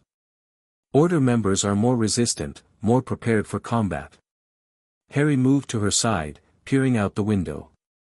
In the pre-dawn light, he could just make out dark figures moving through the trees at the valley's edge, still a quarter mile from the cottage but approaching steadily. We should separate, he suggested, surprising both adults. Split up, make it harder for them to track us. Reconvene at the second safe house. Bellatrix's eyes narrowed as she studied him. Logical, but impractical. You're not sufficiently trained to evade pursuit on your own. He wouldn't be alone, Sirius interjected. I could take him. Different direction, different method of escape. You're their primary target, Bella, you're the one they'll focus on tracking. Bellatrix hesitated, clearly torn between tactical advantage and her reluctance to let Harry out of her protection. Before she could decide, the emergency alarm sounded again, higher, more urgent. They've broken the second perimeter, she said grimly. No more time for debate. Stick to the original plan, we go together. She thrust her hand into a hidden pocket, withdrawing a small brass key, the portkey to their first safe house, a nondescript flat in Manchester under yet another false identity. "Wait," Harry said suddenly. "The pensieve. We can't leave it." "It's too bulky to transport," Bellatrix began, but Sirius was already moving toward the cabinet where the ancient stone basin was stored. "Shrinking charm, specialized containment bag," he said, pulling out a velvet pouch with runic embroidery. "James and I used to transport potions equipment this way for our more extracurricular projects." "Hurry," Bellatrix urged, her attention divided between the approaching figures and the cottage's failing wards. "They're almost." The front door blasted inward with explosive force, sending splinters of ancient oak across the stone floor. Through the shattered entrance strode Albus Dumbledore, his long white beard and midnight blue robes incongruously pristine amidst the destruction. Behind him came 4 figures, 2 in aura robes, 2 in civilian clothing that Harry recognized from Bella's memories as Order members. "Stay behind me," Bella hissed, pushing Harry towards Sirius while stepping forward to face the intruders, her wand raised defensively rather than aggressively. A calculated posture, not initiating combat, but prepared for it. Dumbledore halted just inside the ruined doorway, his blue eyes taking in the scene with sharp clarity despite his elderly appearance. When those eyes fell on Harry, something like relief flickered across his face, quickly replaced by determination. "Harry, my boy," he said, his voice gentle despite the violent entry. "You're safe. We've come to take you home." "I am home," Harry replied, stepping slightly to the side so he wasn't completely hidden behind Bella. "You broke into my home. Destroyed our door." Confusion crossed Dumbledore's features. "Harry, you've been missing for 6 months. Your aunt and uncle abused him," Sirius interrupted, moving to stand beside Harry. "Starved him. Locked him in a cupboard. Ring any bells, Albus?" Dumbledore's eyes widened at the sight of Sirius. "Sirius?" "How?" Surprise, Sirius said grimly. "I'm not the only one who can escape when motivated." He placed a protective hand on Harry's shoulder. "The boy stays with us. His legal guardian and his magical guardian, both in agreement. You have no claim here, Albus." One of the Aurors stepped forward, a tall black man with a single gold earring. "Sirius Black, you are under arrest for escape from Azkaban, the murder of Peter Pettigrew and 12 Muggles, and conspiracy in the deaths of James and Lily Potter." "And you," said the second Auror, a grizzled man with a magical eye that rotated independently of his natural one, addressing Bellatrix, "are not who you claim to be. Helena Blackwood doesn't exist, at least, not as a living witch. The real Helena Blackwood died in 1973. Observant, Bellatrix acknowledged, her wand never wavering. "But irrelevant. My identity doesn't change the legal reality. Harry Potter is under proper magical guardianship, protected by ancient family magic that supersedes ministry regulations." Dumbledore stepped forward, his own wand still lowered in a show of non-aggression that Harry didn't trust for a moment. "Bellatrix," he said quietly. "That is who you are, isn't it? Though how you are here, rather than in Azkaban where I visited just last month, is quite the mystery." "No mystery, just inadequate warding on your prison," Bellatrix replied smoothly. "Much like your inadequate protection of Harry Potter. Tell me, Dumbledore, did you know the Dursleys kept him in a cupboard? Did you know they called him Freak instead of his name? Did you know he was wearing clothes fit for a child 4 times his size, that he was systematically starved as punishment for accidental magic?" A shadow passed over Dumbledore's face. "I knew his life there was not ideal, not ideal." Sirius's voice rose in outrage. "That's what you call abuse? Not ideal?" "The blood protection was essential," Dumbledore insisted. Voldemort's supporters were still at large, hunting for the boy. The wards at Privet Drive ensured no magical with ill intent could reach him. While leaving him completely vulnerable to the ill intent of those inside, Bellatrix countered. A spectacular oversight for the greatest wizard of the age. Harry watched this exchange with growing unease. They were trapped, Dumbledore and his people blocking the only exit, the portkey still clutched in Bella's left hand but unusable until they could make physical contact. And now the conversation was devolving into recrimination rather than resolution. "We need to move this along," growled the Auror with the magical eye. "Black is a convicted murderer, and this woman, whoever she is, has kidnapped the boy who lived. We take them in, sort it out at the Ministry."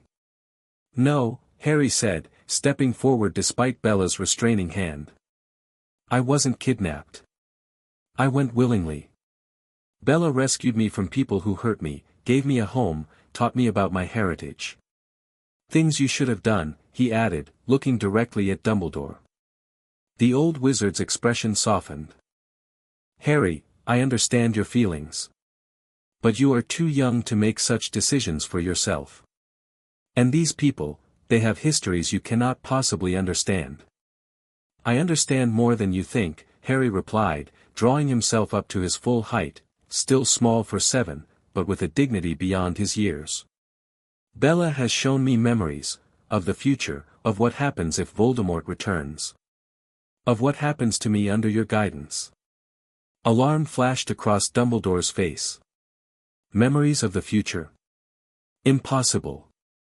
Time magic," Bellatrix said quietly. "Blood sacrifice. Ancient arts beyond Ministry classification. I've seen what becomes of your careful plans, Dumbledore. Seen the boy die at 17, a willing sacrifice to your greater good. I chose a different path." The tension in the room ratcheted higher. The 2 Order members, a woman with spiky purple hair and a shabby-looking man Harry recognized from memories as Remus Lupin, exchanged concerned glances. "Albus," Lupin began hesitantly. "Perhaps we should, enough talk," the grizzled Auror interrupted, raising his wand. "Stun them, secure the boy, we'll sort the truth at the Ministry." Everything happened at once. The Auror fired a stunner toward Bellatrix, who deflected it with contemptuous ease. Sirius shoved Harry behind him, raising his own wand in defense. Dumbledore called for restraint, his voice lost in the sudden chaos as spells began flying in the confined space of the cottage. Harry ducked behind the kitchen table, mind racing. The portkey was their best escape option, but Bella was now engaged in a furious duel with both Aurors, while Sirius held off Lupin and the purple-haired witch. Dumbledore stood in the center, attempting to end the conflict without joining either side, his considerable power focused on containing the battle rather than participating in it. In the confusion, Harry saw his chance. Staying low, he circled behind the combatants, using his small size to advantage as he made his way toward Bella. She spotted him instantly, adjusting her position to create a protected path between them while maintaining her defense against the Aurors. "Now," she called as Harry reached her side, grabbing her free hand. "Sirius." Sirius broke away from his opponents with a powerful shield charm, lunging toward Bella and Harry. His fingers had just closed around Bella's wrist when Dumbledore, recognizing their intent, cast a spell Harry had never seen before, a golden net of energy that expanded outward, designed to prevent magical transportation. "Portus Revelio." Dumbledore intoned, his wand pointing directly at the brass key in Bella's hand. The key glowed blue, then red, its transportation magic temporarily neutralized. They were trapped. Bellatrix's expression turned dangerous. "Bad move, old man," she hissed, and with her free hand, pressed something into Harry's palm, a small silver disc he recognized as the emergency port key, separate from the one Dumbledore had disabled. "Third location," she whispered. "Go." "Not without you," Harry protested. "We'll follow," Sirius assured him, still maintaining his shield against the increasing barrage of spells. "We'll hold them off, create distance." Harry hesitated, torn between the escape plan they had rehearsed and his unwillingness to leave Bella and Sirius behind. In that moment of indecision, the purple-haired witch broke through Sirius's shield with a well-placed reductor curse, sending him sprawling backward with a cry of pain. "Sirius!" Harry shouted, starting toward his godfather. Bellatrix seized his arm.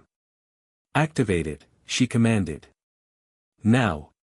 But, trust me, little lord, she said, her dark eyes meeting his with fierce intensity. I will always find you. Something in her expression convinced him. Harry clutched the silver disc, whispering the activation phrase, Phoenix Tears. The last thing he saw before the portkey yanked him away was Bellatrix turning back to face Dumbledore, her wand raised not in defense but in attack, her magic swirling around her invisible darkness as she prepared to unleash her full power against the greatest wizard of the age. Then he was gone, spinning through space, alone for the first time since Bella had rescued him from Privet Drive. The third safe house was nothing like the others Bella had prepared. Not a flat or cottage, but a cave high in the Scottish Highlands, warded with ancient magic and accessible only by portkey or a treacherous climb up sheer cliffs. Inside, it was surprisingly comfortable, expanded by magic to include several chambers, furnished with necessities, and stocked with enough provisions to last months. Harry paced the main chamber anxiously, checking the enchanted pocket watch Bella had given him for emergencies. 3 hours since his arrival. No sign of Bella or Sirius. The tracking charm that should have guided them to him remained inactive, suggesting they were either still engaged with Dumbledore's forces or had been captured. He tried not to think about a third possibility, that they were injured, or worse. They'll come, he told himself firmly, continuing his methodical exploration of the cave system. Bella was nothing if not thorough in her preparations. The main chamber contained sleeping pallets, a small kitchen area, and a table with chairs. A second chamber served as a bathroom, with a natural spring diverted and enchanted to provide hot and cold running water. A third, smaller space was fitted out as a training room, with practice dummies and basic equipment. But it was the fourth chamber that truly captured Harry's attention. Unlike the others, this one was sealed with a blood ward, responding only when he pressed his palm against the stone door, which recognized him as an authorized user. Inside was Bella's contingency room, containing everything he might need if permanently separated from his guardians. Bookshelves lined the walls, filled with carefully selected texts on magical theory, defensive spells, history, and survival. A locked cabinet, again, blood-warded, contained potions, ingredients, and medical supplies. Another held a small fortune in galleons, as well as Muggle currency from various countries. A third contained documents, some in Bella's elegant handwriting, others appearing official, detailing backup identities, properties, and contacts. She had prepared for every possibility, including the one where she didn't return. Harry sank onto a chair, emotion threatening to overwhelm him. 6 months ago, he had been a neglected, abused child with no concept of his true heritage or potential. Now he was the ward of 2 powerful magical guardians, trained in the basics of wizardry, aware of the destiny that awaited him. And yet, in this moment, he felt like that small boy again, alone, vulnerable, afraid. "They're coming back," he said aloud, needing to hear the words. Bella promised. She always keeps her promises. Hours stretched into evening, then night. Harry forced himself to eat from the provisions, to drink water, to rest despite his anxiety. Bella had drilled into him the importance of maintaining his strength, especially in crisis situations. Magical power flows from physical wellness, she would say. Neglect your body, and your magic suffers. He was drifting into uneasy sleep when the cave's proximity alarm chimed softly, a gentle, musical tone indicating an authorized arrival rather than a threat. Harry leapt to his feet, wand in hand, not his own wand yet, but a practice wand Bella had provided for basic training, and moved to the entrance chamber where the portkey arrival point was located. A figure materialized, stumbling slightly upon landing. Not Bella's graceful form, but Sirius, disheveled, bleeding from a cut above his eye, but alive. "Harry!" Sirius exclaimed, relief flooding his gaunt features as he spotted his godson. "Thank Merlin. You made it safely. Where's Bella?" Harry demanded, helping Sirius to a seat while scanning the arrival point for a second figure. Sirius's expression darkened. "Captured. She created a diversion to allow my escape, insisted I reach you first." Fear gripped Harry's heart. Captured by who? The Ministry? Dumbledore? Both, essentially. Sirius grimaced as he pressed a hand to his side, where blood seeped through his torn robes. Dumbledore's Order members were working with official orders. They took her down after you escaped, 5 against 1, and she was already wounded from the initial battle. We have to rescue her, Harry said immediately. We can't leave her with them. Sirius's expression turned complex, concern, reluctance, and something like grudging respect warring on his features. It's not that simple, pup. Bellatrix is, well, she's not exactly an innocent victim. If they've identified her correctly, she's facing serious charges, Death Eater activity, the Longbottom torture, multiple murders. But that wasn't her, Harry protested. Not exactly. She's from a different timeline. A claim that's nearly impossible to prove, Sirius pointed out. And even if they believed it, many would argue she still bears responsibility for those crimes. Same soul, same core being, regardless of timeline. Harry paced the chamber, frustration building within him. So we just abandon her? After everything she's done for me? For us? He shot Sirius an accusing look. She helped you too. Healed you. Protected you from the Ministry when she could have turned you in for favor.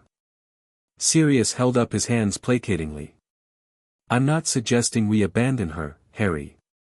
I'm just pointing out the complexity of the situation. He sighed, running a hand through his tangled hair. Look, before we were separated, she gave me instructions. Contingencies she had prepared for exactly this scenario. He withdrew a small vial from an inner pocket, crystal, filled with swirling silver memory strands. She extracted this during the battle, passed it to me when it became clear she couldn't escape with us. Said if she was captured, I was to show it to you in the pensieve. Harry's eyes fixed on the vial. The pensieve, did you manage to save it? Sirius nodded, patting the rucksack he still wore. Got it just before all hell broke loose. Shrunk down, but intact. Relief flooded through Harry. The pensieve contained memories Bella had carefully preserved, of the future she had fled, of his parents, of magic too complex to merely describe. It was irreplaceable. Let's view it now, he said, already moving toward where Sirius had set down the rucksack. Whatever Bella wanted me to see, it must be important. Sirius hesitated. Shouldn't we tend to our immediate needs first? My injuries, your rest, this is the immediate need, Harry insisted, with a certainty that surprised even him. Bella wouldn't have risked extracting a memory during battle unless it was crucial. Please, Sirius. After a moment's consideration, Sirius nodded. You're right. Let's see what your Bella thought important enough to potentially die for. Together, they set up the pensieve in the main chamber.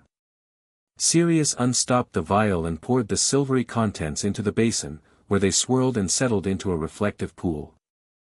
At Harry's nod, they both leaned forward, touching the surface with their faces. The familiar sensation of falling enveloped them, and then they stood in a location Harry didn't recognize, an elegant study with bookshelves lining the walls and a large desk of polished ebony. Behind the desk sat Bellatrix, calm and composed, dressed in her customary black robes. Harry, Memory Bellatrix began, looking directly at them as if she could see her future audience. If you're viewing this, I've been captured. I prepared this memory weeks ago, updating it periodically as circumstances changed. The version you're seeing is the most recent, created after Sirius joined us.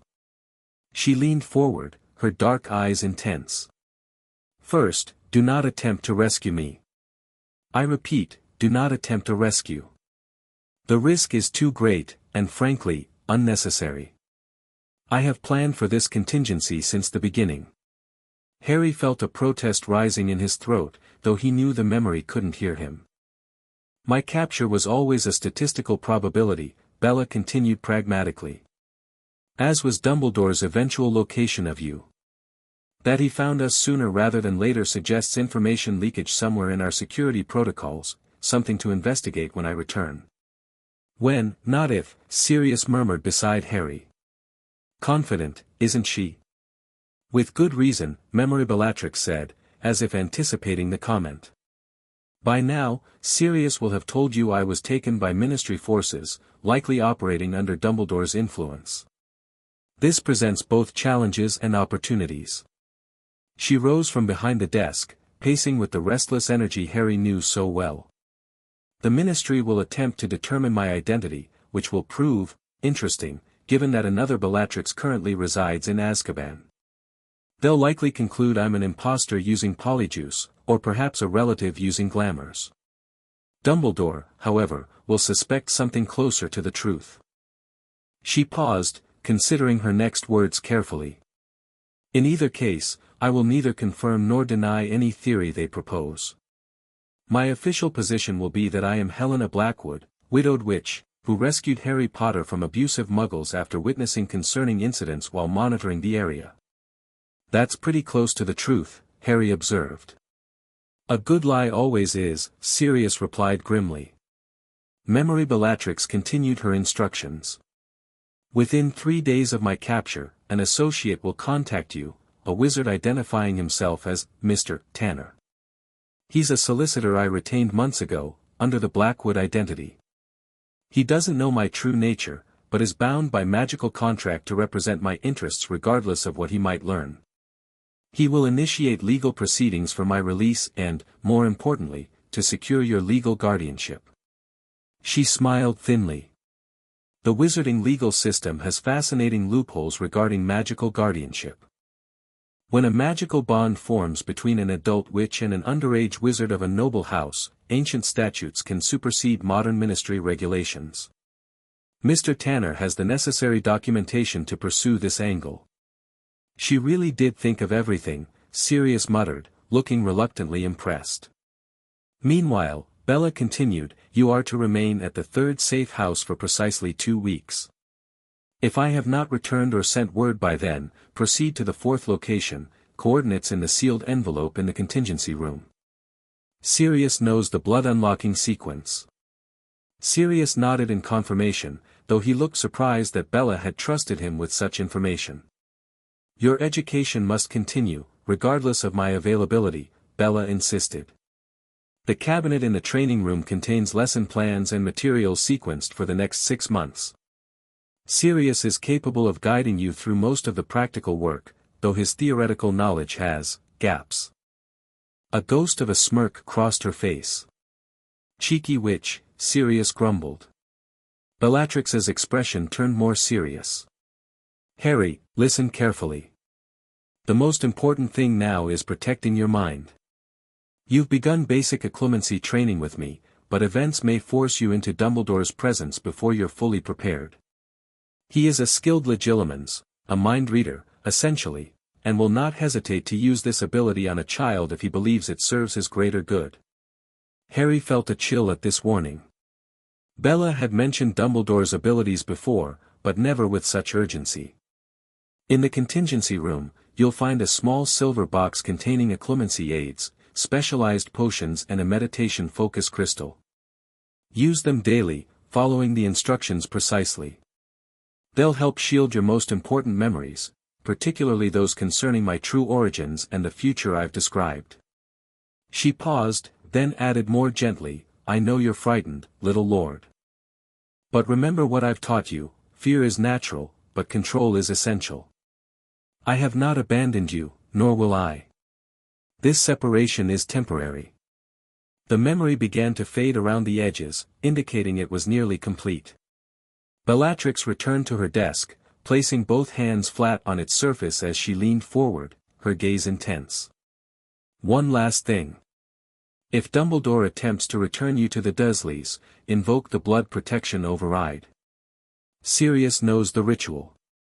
It will sever the remaining blood wards at Privet Drive permanently, rendering Dumbledore's primary argument for your placement there moot. She straightened, a dangerous smile playing at her lips. They think they've won by capturing me. They have no idea what I've set in motion. Trust your magic, Harry. Trust our bond. I will return to you. The memory dissolved completely, depositing Harry and Sirius back beside the pensieve in the cave chamber.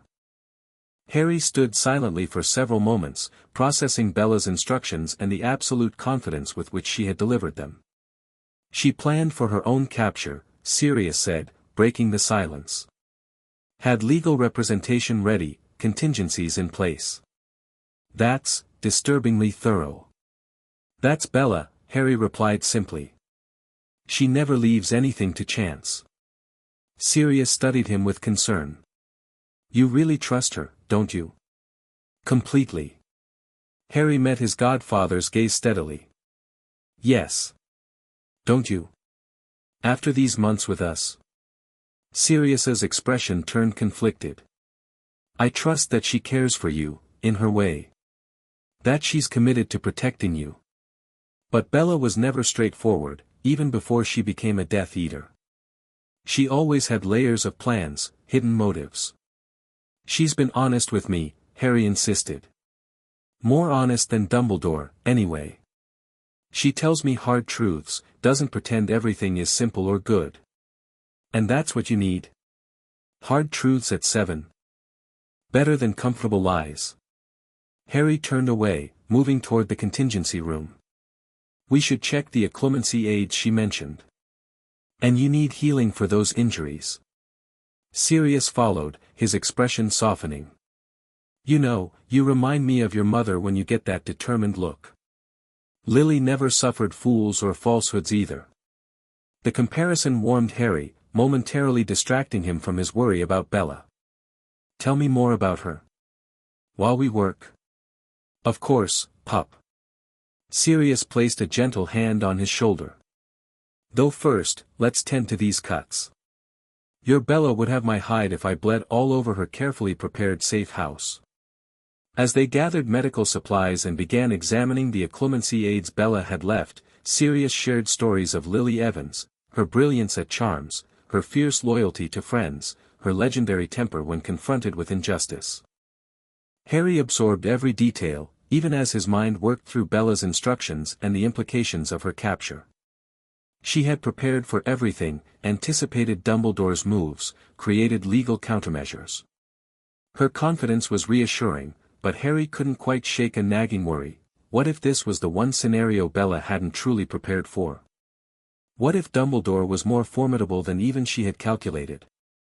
Later, as Sirius finally succumbed to exhaustion and healing potions, falling asleep on one of the pallets, Harry sat alone beside the pensieve. On impulse, he reached out to the swirling silver surface, not to enter a memory but simply to touch the substance that connected him to Bella's mind, to her plans, to her unwavering determination. I won't try to rescue you, he whispered, honoring her explicit instruction. But I won't just wait passively either. You taught me better than that. The pensive surface rippled at his touch, as if responding to his resolve. Somewhere in the Ministry's holding cells, Bellatrix Black faced interrogation, identification, possible return to Azkaban. But Harry knew, with a certainty that went beyond logic, that she would find her way back to him. Their bond, mysterious, unexpected, but undeniably real, wouldn't allow for any other outcome. Hurry back, Bella, he murmured to the empty cave. We have work to do. Chapter 3, Blood and Magic. The Ministry holding cell was precisely as dismal as Bellatrix remembered, damp stone walls etched with suppression runes, a narrow cot bolted to the floor, and a small window too high to reach and too narrow to escape through even if she could. The anti-magic cuffs around her wrists hummed with containment spells, designed to suppress her considerable power. 3 days since her capture. 3 days of cyclical interrogations, each more tedious than the last. The same questions, asked by different Ministry officials in varying tones of suspicion and hostility. Who are you really? How did you find Harry Potter?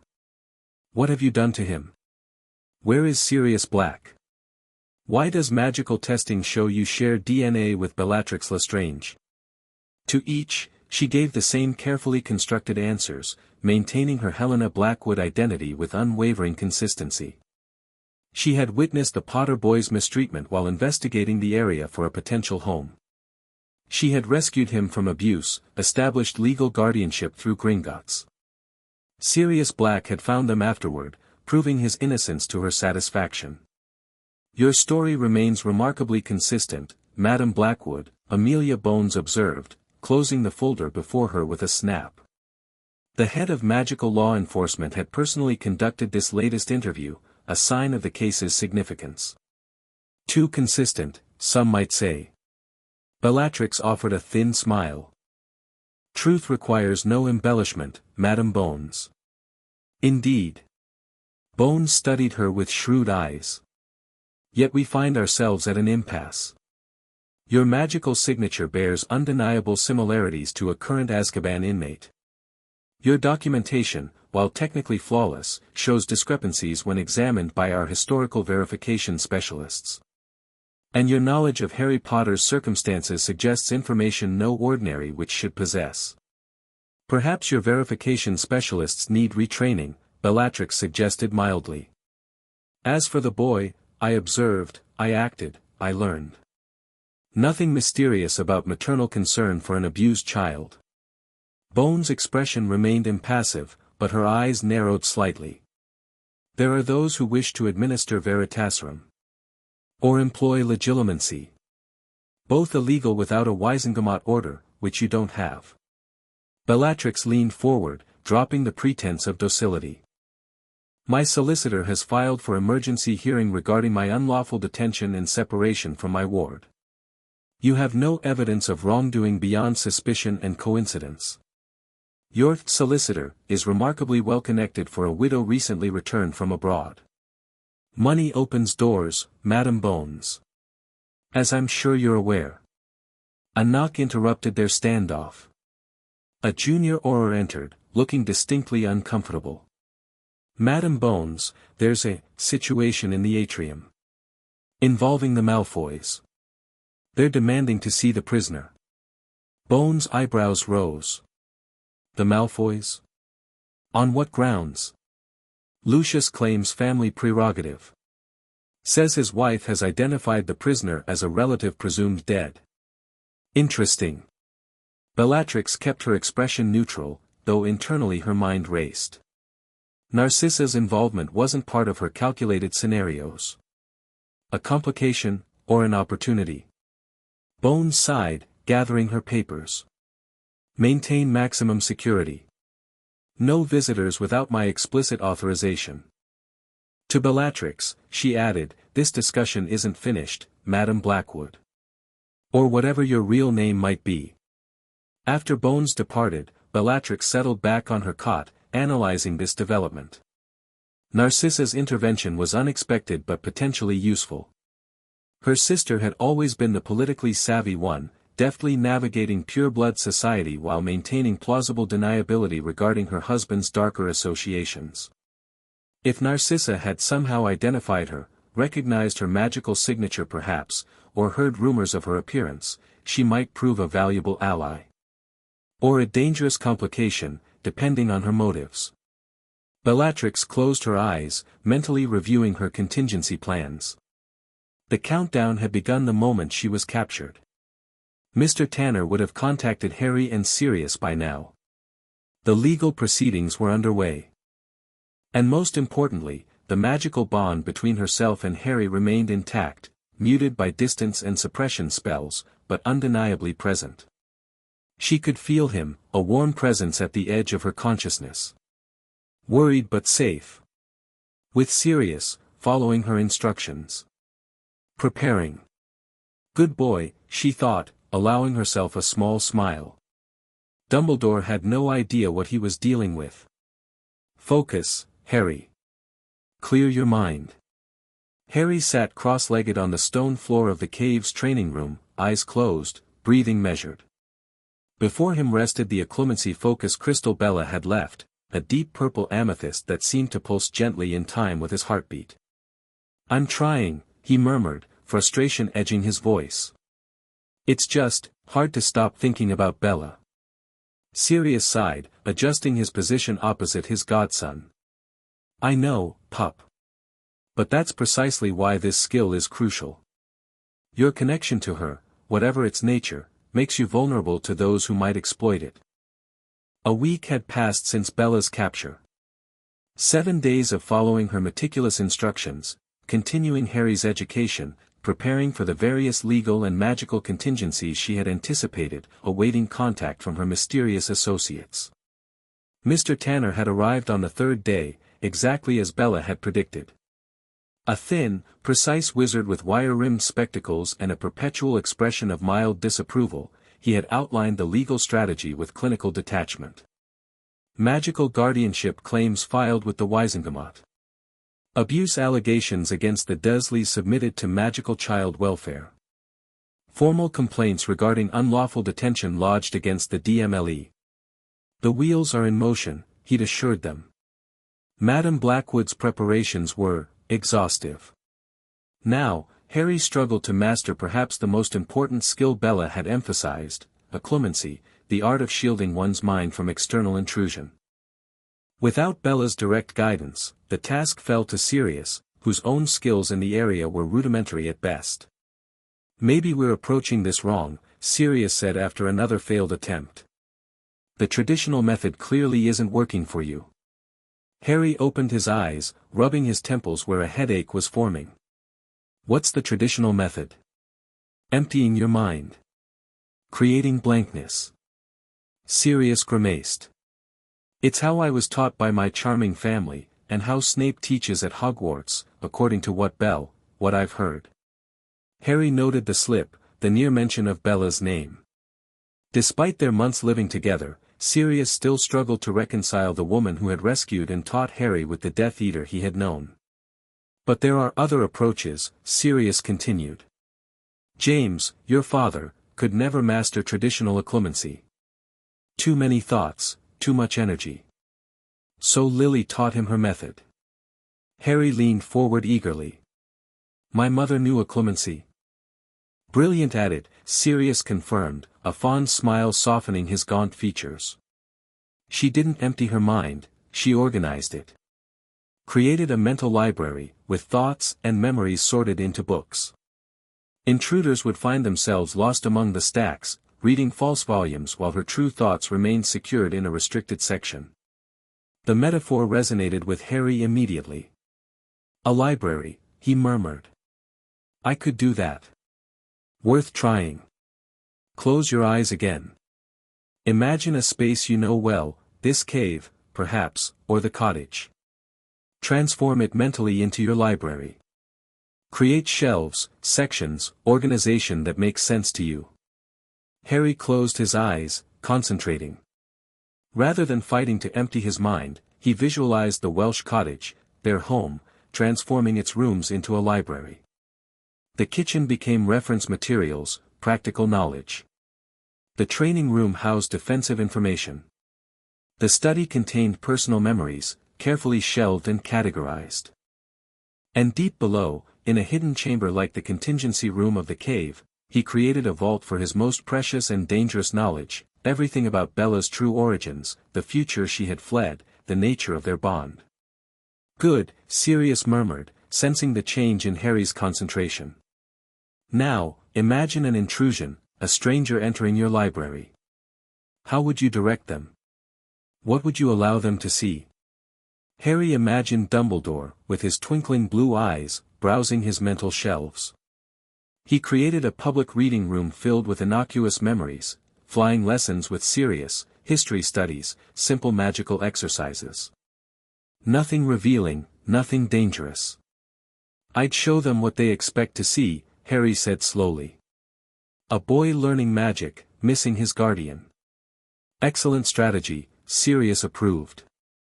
"Never try to hide everything, it creates suspicion. Instead, offer plausible, emotionally consistent thoughts that align with what the Legilimens expects."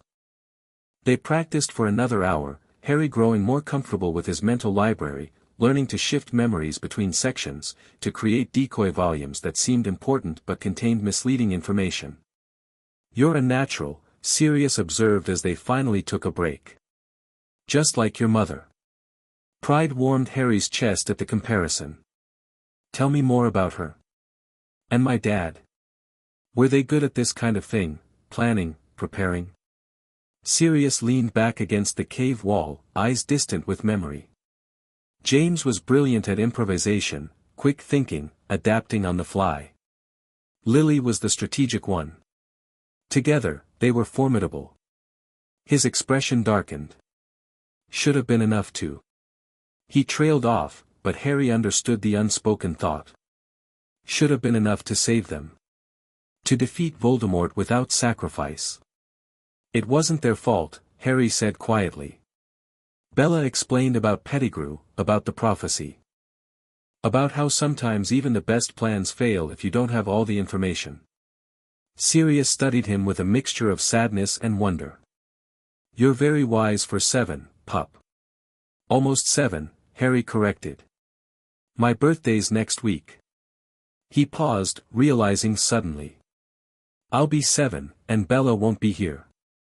The thought sent an unexpected wave of sadness through him. His first birthday away from the Dursleys, with people who actually cared about him, and Bella, the person who had made it all possible, would be locked in a ministry cell. Sirius must have read his expression.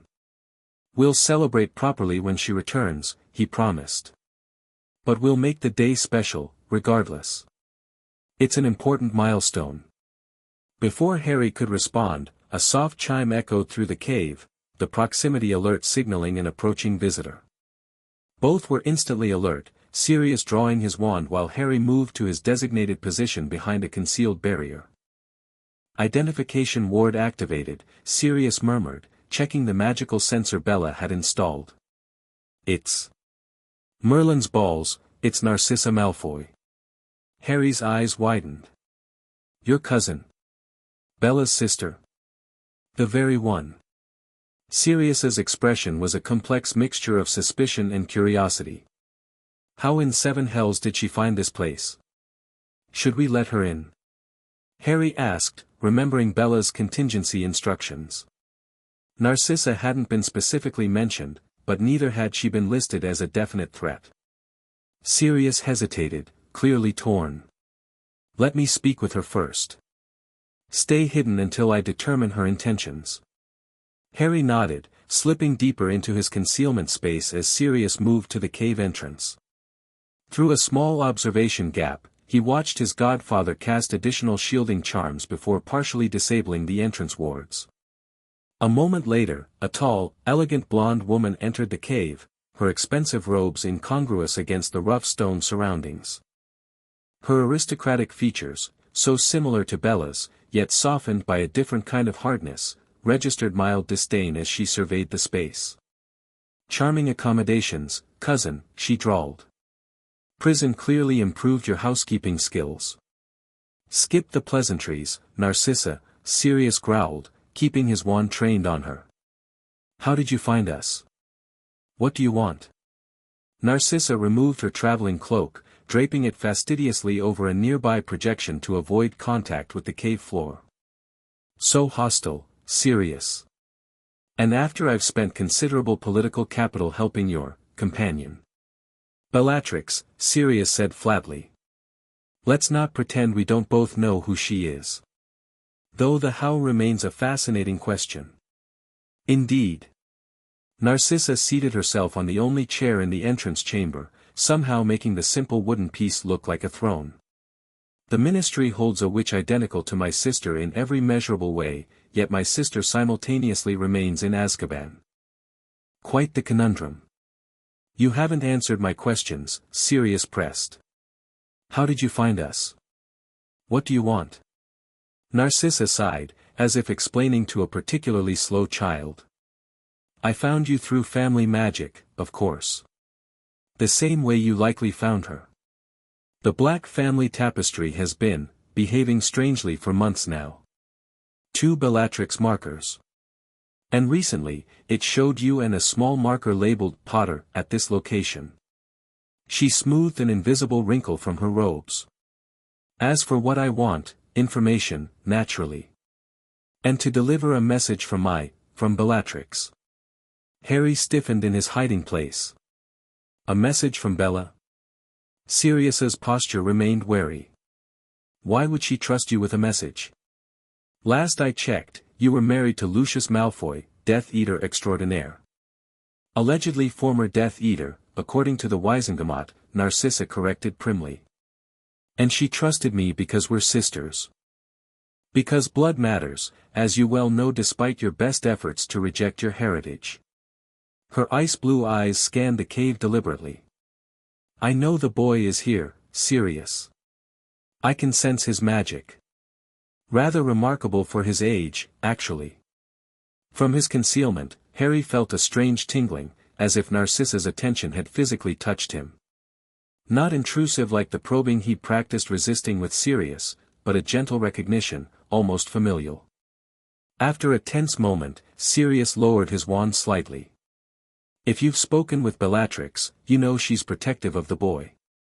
Any threat to him would be supremely foolish, yes. Narcissa smiled thinly. I have no intention of threatening my nephew. He's not your nephew, Sirius snapped. No. Then what would you call the magical ward of my sister? The boy bound to our family through ancient magic. Her gaze shifted directly to Harry's hiding place.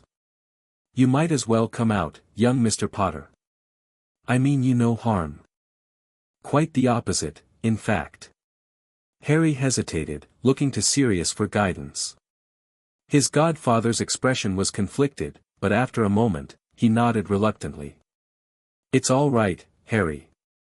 If she meant immediate harm, the wards wouldn't have admitted her. Carefully, Harry emerged from his concealment, standing straight as he faced Narcissa Malfoy. Up close, the resemblance to Bella was more pronounced, the same aristocratic bone structure, the same intensity of focus. But where Bella's features were sharp and dramatic, Narcissa's were cool and controlled. Hello, Mrs. Malfoy, he said formally, as Bella had taught him to address purebloods of her station. Thank you for helping Bella. Something flickered in Narcissa's eyes, surprise, perhaps, at his composure. You're welcome, Mr. Potter. Though I admit my assistance was not entirely altruistic. Few things are, Harry replied, earning a raised eyebrow from the elegant witch. Indeed. She studied him openly now. You're not what I expected. What did you expect? A frightened child. A confused pawn. Her gaze sharpened. Instead, I find a composed young wizard with remarkably mature magical presence. My sister's influence, clearly. Bella's been teaching me, Harry acknowledged. But Sirius has too. Narcissa glanced at her cousin with mild surprise. How civilized. Given your history, I'd have expected you to be at each other's throats. We maintain a truce, Sirius said stiffly. For Harry's sake. How heartwarming. Narcissa turned her attention back to Harry. My sister asked me to tell you that her legal strategy is proceeding as planned. The Wizengamot will hear her case in 3 days. She anticipates release within the week. Relief flooded through Harry at this confirmation of Bella's confidence. Is she all right? They haven't hurt her. She is, managing, Narcissa said carefully. The ministry isn't foolish enough to mistreat her without cause, especially with her legal representation making very public inquiries about her welfare. She reached into a hidden pocket of her robes, withdrawing a small object wrapped in silk. She also asked me to give you this. For your birthday, she said. Harry accepted the package, carefully unwrapping it to reveal a silver ring bearing the Black family crest. The metal tingled against his skin, alive with magic. A family artifact, Narcissa explained, watching him closely. Traditionally given to acknowledged wards of the House of Black. It contains protective enchantments and serves as a focus for certain, familial magics. Sirius stepped closer, examining the ring with clear recognition. The heir's protection. I thought that was lost when Orion died. Not lost. Simply, reserved. Narcissa's gaze remained on Harry. Bella was very specific about you receiving it now, before your magical birthday. Harry slipped the ring onto his right hand, where it resized itself perfectly to his finger. Immediately, he felt a surge of warmth, a sense of connection to something ancient and powerful. And beneath that, faintly but unmistakably, he felt Bella's magical signature. She can sense me through this, he realized aloud. Even with the Ministry's suppression wards. Narcissa nodded approvingly. Perceptive. Yes, the ring creates a channel between acknowledged family members. Quite useful in various circumstances. Why are you helping her? Sirius demanded, still suspicious. What does Lucius think of his wife aiding a woman identical to Bellatrix Lestrange, who's supposedly securely imprisoned in Azkaban? A flash of something, anger. Fear, crossed Narcissa's perfect features before her mask of composure returned. My husband is currently in Bulgaria on business. What he doesn't know won't concern him. She rose gracefully, retrieving her cloak. Now, I've delivered my message and the gift. In return, I expect honesty. Who is she, really? How is this possible? Harry looked to Sirius, uncertain how much to reveal. His godfather stepped forward, placing a protective hand on his shoulder. That's not our secret to share, Sirius said firmly. If Bellatrix wants you to know, she'll tell you herself when she's free. Narcissa's eyes narrowed dangerously. I've risked much coming here, cousin. My reputation, my security, potentially my marriage. I deserve answers. And you'll get them, Harry said suddenly, a certainty forming in his mind as he touched the ring. Bella wants to tell you herself. It's too complicated, too important for us to explain properly. For a moment, Narcissa looked as if she might argue further. Then, surprisingly, she inclined her head in acceptance. Very well. I'll hold you to that promise, Mr. Potter. She moved toward the cave entrance, then paused. One last thing. Dumbledore is gathering his forces. He's convinced my sister, or whoever she is, has placed you under some form of magical influence. He intends to rescue you the moment she's legally cleared. Let him try, Sirius growled. Bravado won't help you, cousin. Narcissa's tone was coldly practical. You need a secure location, one with stronger protections than this cave. Fortunately, I have a suggestion. She withdrew a small silver key from her pocket, placing it on the table. Black Manor. Unoccupied since Aunt Walburga's death, but the wards remain intact. As acknowledged members of the family, you can claim sanctuary there. Even Dumbledore can't breach the ancestral protections. Sirius stared at the key with open distaste.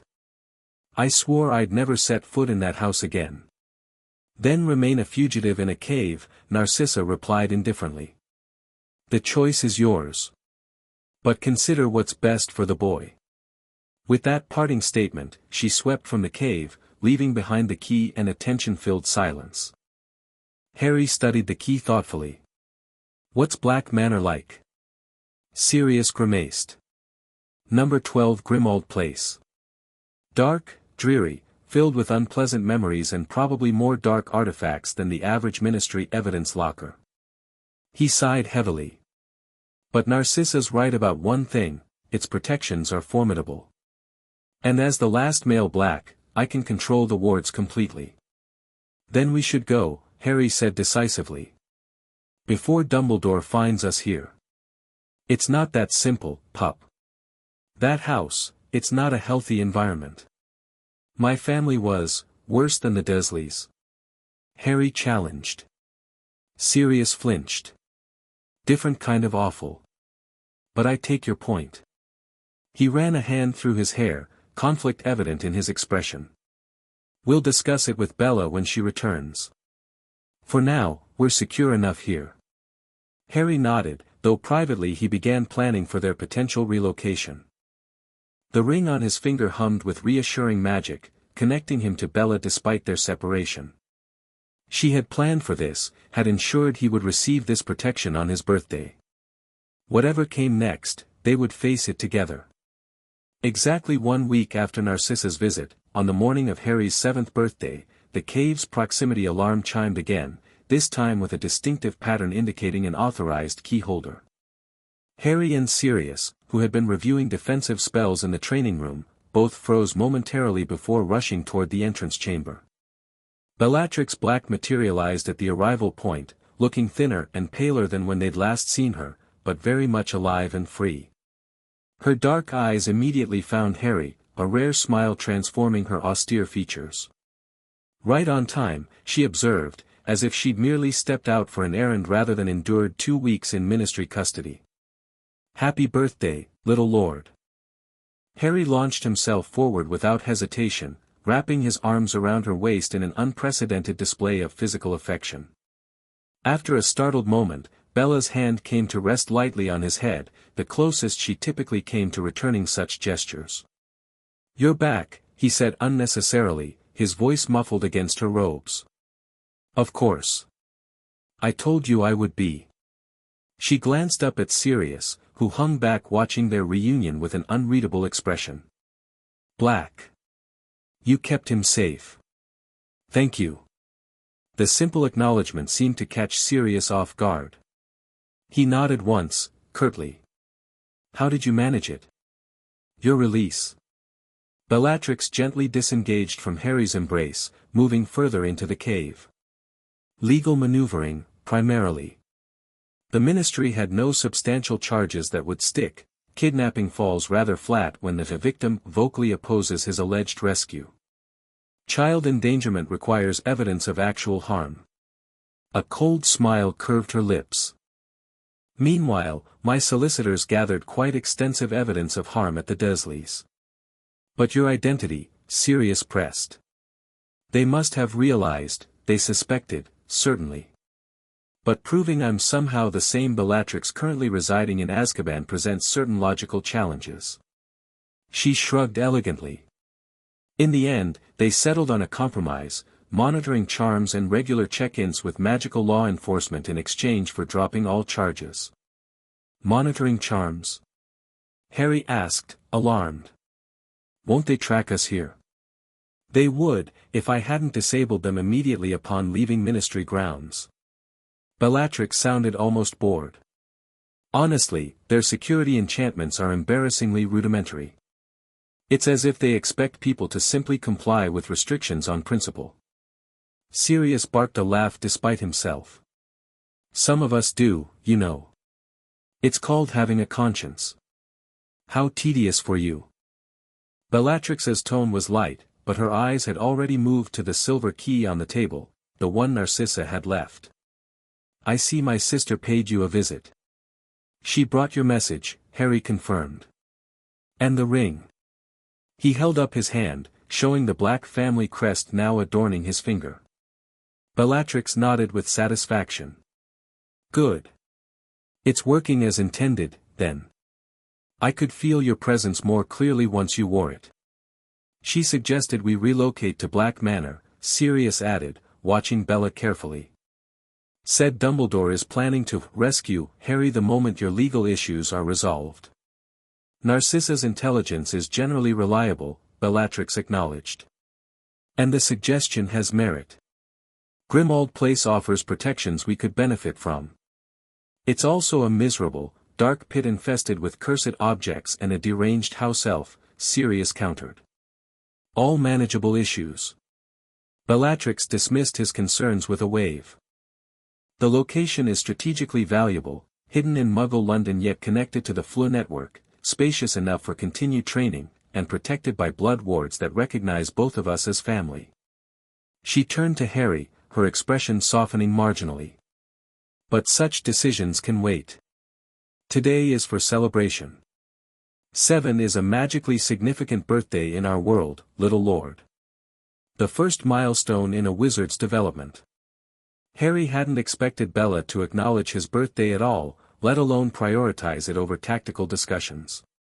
"What happens when a wizard turns 7, he asked, curiosity overcoming his surprise. "Traditionally, it's when formal magical education begins," Sirius explained, seemingly as surprised by Bella's attitude as Harry was. Not with wands, but with core magical theory, family history, basic controlled wandless techniques. In ancient times, Bellatrix added, the 7th birthday marked the first ritual acknowledgement of a wizard's magical heritage. A recognition of emerging power and family connection. She glanced at the ring on Harry's finger. Which is why the timing of certain developments is particularly fortuitous. Something in her tone caught Harry's attention. What developments?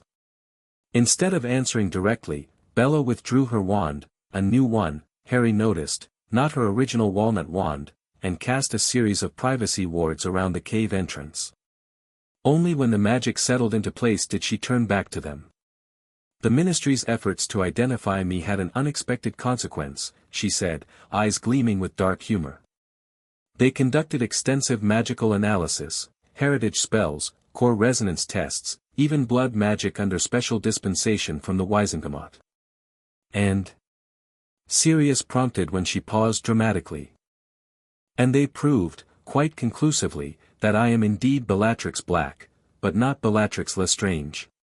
According to their findings, I never took the dark mark, never married Rodolphus, never participated in the crimes that sent me, her, to Azkaban. Harry's eyes widened. How is that possible? It isn't, by conventional understanding. Bellatrix's smile was triumphant. The ritual that brought me back didn't merely transport my consciousness through time. It created a divergence, a branch in reality itself. I am Bellatrix Black as she might have been had she made different choices. Sirius looked skeptical. That's convenient. Isn't it? Bella agreed, unperturbed by his suspicion. The Ministry experts are baffled, naturally. Their leading theory involves experimental time magic gone awry. Dumbledore undoubtedly has his own theories, closer to the truth. But this helps us, Harry realized, thinking through the implications. If you're legally not the same person who committed those crimes, precisely. I cannot be held accountable for actions I technically never performed. My legal status is now that of an anomalous but non-criminal witch. Subject to monitoring, yes, but otherwise free. And the real Bellatrix? Still in Azkaban? Sirius asked. For now. Something flickered across Bella's face, an expression Harry couldn't quite interpret. That situation may require attention, eventually. But not today. She turned to Harry, her demeanor shifting subtly. Today we acknowledge your magical birthday properly. With the ritual traditionally performed for heirs of ancient houses. Harry felt a thrill of both excitement and nervousness. What kind of ritual? Nothing dramatic, Bellatrix assured him. Simply a formal recognition of your magical heritage and potential. A strengthening of family bonds. She glanced at Sirius. Traditionally performed by the family patriarch or matriarch, but in this case. Both of us, Sirius said, understanding dawning on his face. As the male head of House Black and you as, whatever you are. Precisely. Bella seemed pleased by his quick grasp. The dual acknowledgement will strengthen the protective magic already forming around Harry. Particularly with the ring serving as a focus. Harry looked between them, sensing the significance of what they proposed. What do I need to do? Very little, Bella assured him. The ritual primarily requires your presence and consent. Sirius and I will perform the magical elements. For the next hour, they prepared the cave's main chamber according to Bella's precise instructions.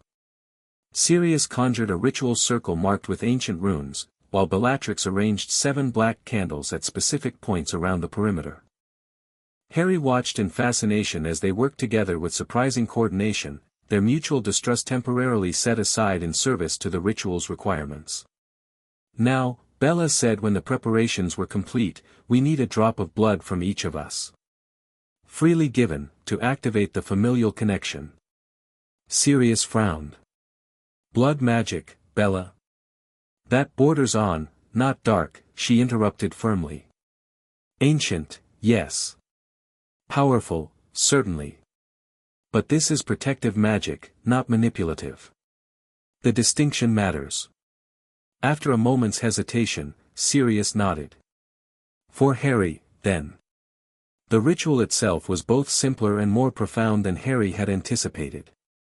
Standing in the center of the circle, he watched as Bella and Sirius took positions at opposite points, each holding a small silver knife. They spoke in unison, their voices blending in formal Latin phrases that seemed to resonate with the very stone around them. Sanguis sanguinem vocat, they intoned. Familia protegit. Magica magica magnoscit. Blood calls to blood. Family protects. Magic recognizes magic. Each pricked their palm, allowing a single drop of blood to fall onto the circle's edge. Then Bella gestured for Harry to extend his hand, the one wearing the black ring. With ceremonial precision, she pricked his finger, allowing his blood to fall onto the ring itself. The moment it touched the silver, the entire circle blazed with golden light. The candles flared simultaneously, their flames turning from orange to deep blue. The ring on Harry's finger grew warm, then almost hot, before settling into a pleasant tingle that seemed to spread up his arm and throughout his body. Familia est fortitudo, Bella and Sirius concluded together. Family is strength. The magic swirled visibly around them, threads of gold and silver and deep blue intertwining, connecting the 3 points of the triangle they formed.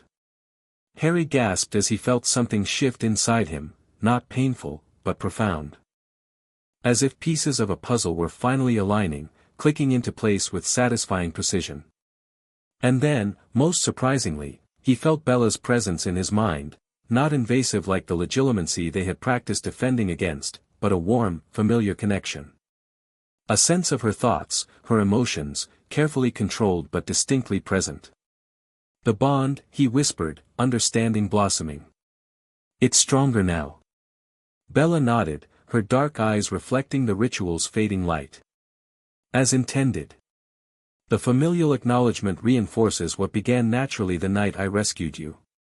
Sirius was watching them closely, his expression troubled yet fascinated.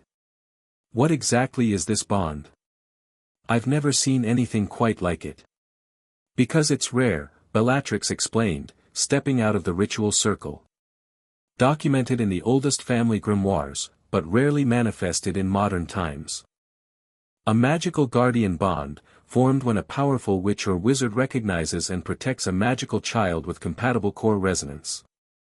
But it's more than just protection, Harry said, instinctively understanding what Bella hadn't articulated. It's recognition. Like my magic chose you as much as you chose me. Something flickered across Bella's face, pride, perhaps, or satisfaction. Perceptive as always, little lord.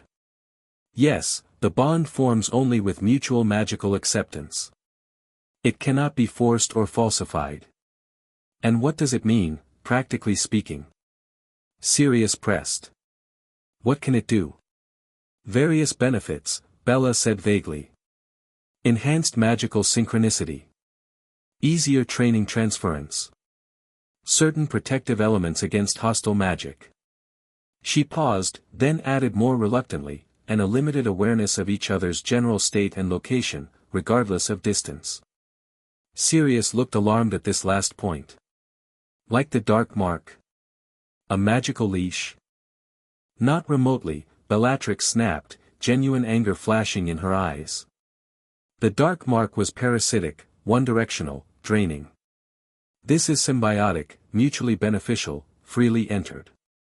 It doesn't hurt, Harry added, wanting to reassure his godfather. It feels right. Like finding something I didn't know was missing. The simple statement seemed to affect Bella more than he expected. For a moment, her customary mask of control slipped, revealing something vulnerable beneath. Then it was gone, composure restored as she began dismantling the ritual circle with efficient wand movements. The ritual is complete, she announced. And successful, judging by the manifestation. Now, I believe birthdays traditionally involve cake. I seem to recall that convention from my own childhood, distant though it may be. The abrupt shift to mundane concern startled a laugh from Harry.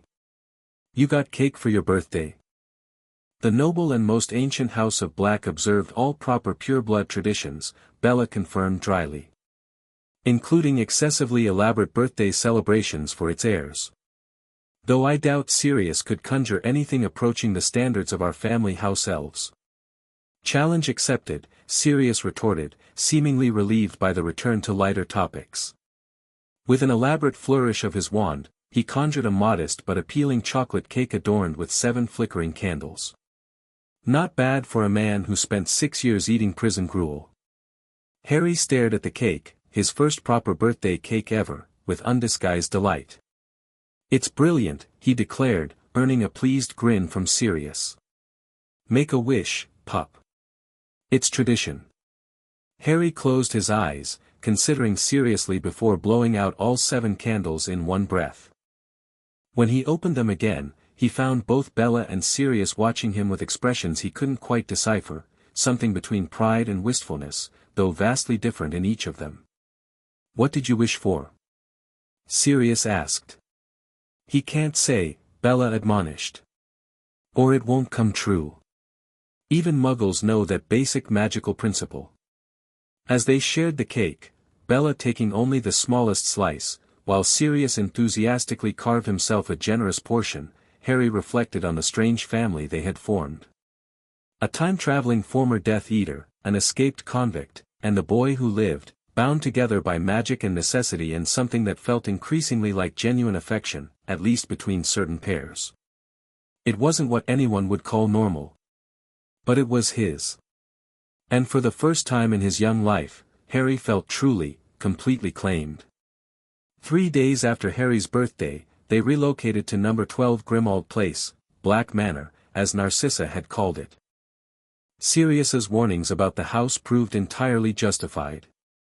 The ancestral Black home was indeed a grim, forbidding structure, permeated with decades of dark magic and neglect. The moment they entered, they were accosted by Creature, the ancient house elf whose devotion to the true Black family values matched his loathing for Sirius, the ungrateful blood traitor who broke his mother's heart. His reaction to Bellatrix, however, was far more complex, alternating between reverent bowing and suspicious muttering about Mistress Bellatrix who both is and isn't. Oh yes, Creature can tell. Charming servant, Bella observed dryly after Creature had shuffled away, still muttering about time magic most improper for pure-blood ladies. Deranged is more accurate, Sirius countered. Been alone too long with my mother's portrait and all the dark artifacts. Speaking of which, he gestured toward the covered painting in the entrance hall, which had begun to stir at the sound of voices. Before the portrait could fully awaken, Bellatrix strode forward and addressed it directly. Aunt Walburga, it's Bellatrix Black. The house is now under my partial authority, shared with your son as family patriarch. You will maintain decorum in the presence of our ward, or I will personally remove your canvas from the wall, familial reverence notwithstanding. The curtains covering the portrait twitched, then stilled. When Bella drew them back, the painted image of Walburga Black, a severe-looking witch with the family's characteristic aristocratic features, regarded her with a mixture of surprise and calculation. Bellatrix, the portrait said suspiciously. You look different. And my worthless son, returned to the house he betrayed. What madness is this? A necessary alliance, Bella replied smoothly. For the good of the family and our ward, Harry Potter, now under the protection of House Black through formal ritual acknowledgement. Walburga's painted eyes widened. The Potter boy? Son of that blood traitor James? Why would House Black protect such? Because his mother's sacrifice invoked ancient magic that defeated the Dark Lord, Bellatrix cut her off sharply. Because his power and potential serve our family's interests. Because I have claimed him, and Sirius has claimed him, and the family magic has accepted him. She stepped closer to the portrait, her voice dropping to a dangerous purr. And because I say so, Aunt. I who have seen the future and returned to change it. I who know what becomes of our family, our world, if the boy falls. The portrait seemed taken aback by this declaration, painted eyes studying Bellatrix with new calculation. You speak of time magic, she said finally. Forbidden arts, even in my day. Necessary arts, Bella countered. As you'll understand when I explain fully, in private. For now, will you accept our presence and purpose, or must I resort to more permanent methods of ensuring your cooperation? After a tense moment, Walburga's portrait inclined its head in reluctant acquiescence. The house remains in Black hands. The boy wears the family ring. It is acceptable. For now. How gracious, Sirius muttered. To Harry, he added in a lower voice, that's the most civil conversation anyone's had with that portrait since it was painted. Your Bella has a way with the family crazies. I heard that, blood traitor son, Walburga snapped, her momentary civility evaporating. And I've heard enough family dysfunction for one morning, Bella interrupted, drawing the curtains closed over the portrait with a decisive gesture. Harry, let's continue our tour. The library here contains volumes you won't find elsewhere, even at Hogwarts. The following days established a new routine in the grim old house. Mornings were dedicated to Harry's magical education, with Bella focusing on theory and control while Sirius taught practical applications and wizard culture. Afternoons involved physical training, exercise, reflexes, basic dueling stances, to build the strength and agility Harry would need for more advanced magic. Evenings were for strategy and planning. With Bella's legal status temporarily resolved, their focus shifted to the broader challenges ahead, Dumbledore's continued interest in Harry, the Ministry's monitoring efforts, and most critically, the eventual return of Voldemort. The timeline has already shifted significantly, Bella explained as they gathered in the newly cleaned library 1 week after their arrival. My intervention changed multiple focal points. Harry's removal from the Dursleys altered Dumbledore's carefully constructed plan. Sirius's early escape disrupted another sequence of events. For the better, surely, Sirius argued, sprawled in an armchair while Harry sat cross-legged on a nearby cushion. Harry's better prepared, better protected. I'm free rather than imprisoned. You're officially not a convicted criminal. Yes, but other aspects are accelerated or uncertain. Bella paced before the fireplace, her customary restlessness more pronounced when discussing strategy. Dumbledore is more actively involved earlier than in the original timeline. The Ministry is on higher alert. And we still don't know how these changes might affect the Dark Lord's plans for return. When did he first try? In your timeline? Harry asked. Your first year at Hogwarts, Bella replied. He possessed a teacher, attempting to steal the Philosopher's Stone Dumbledore had hidden in the castle, an object capable of producing the elixir of life. Sirius straightened in his chair. Wait, Dumbledore deliberately brought Voldemort bait into a school full of children? Including Harry? Indeed. Bella's smile was cold. One of many questionable decisions in his greater good strategy. He used the stone as a test, for Harry, for Voldemort, for his own theories about how the prophecy might unfold. Harry absorbed this with growing unease. The more he learned about Dumbledore's methods, the more grateful he felt for Bella's intervention, despite her complicated past. So what's our strategy? He asked. How do we prepare differently? Before Bella could answer, a distinctive chime sounded throughout the house, the visitor alert they had modified from the Black family wards. All three tensed immediately. The front entrance, Sirius identified, drawing his wand. Someone's triggered the notification ward, but not the defensive ones. A recognized visitor. Narcissa has access, Bella reminded him, already moving toward the door. And I'm expecting her, though not quite this soon. They made their way to the entrance hall, Harry positioned protectively between the adults as per their security protocols. But the figure awaiting them in the shadows of the foyer was not Narcissa's elegant silhouette. Severus, Bella said flatly, recognition and wariness mingling in her tone.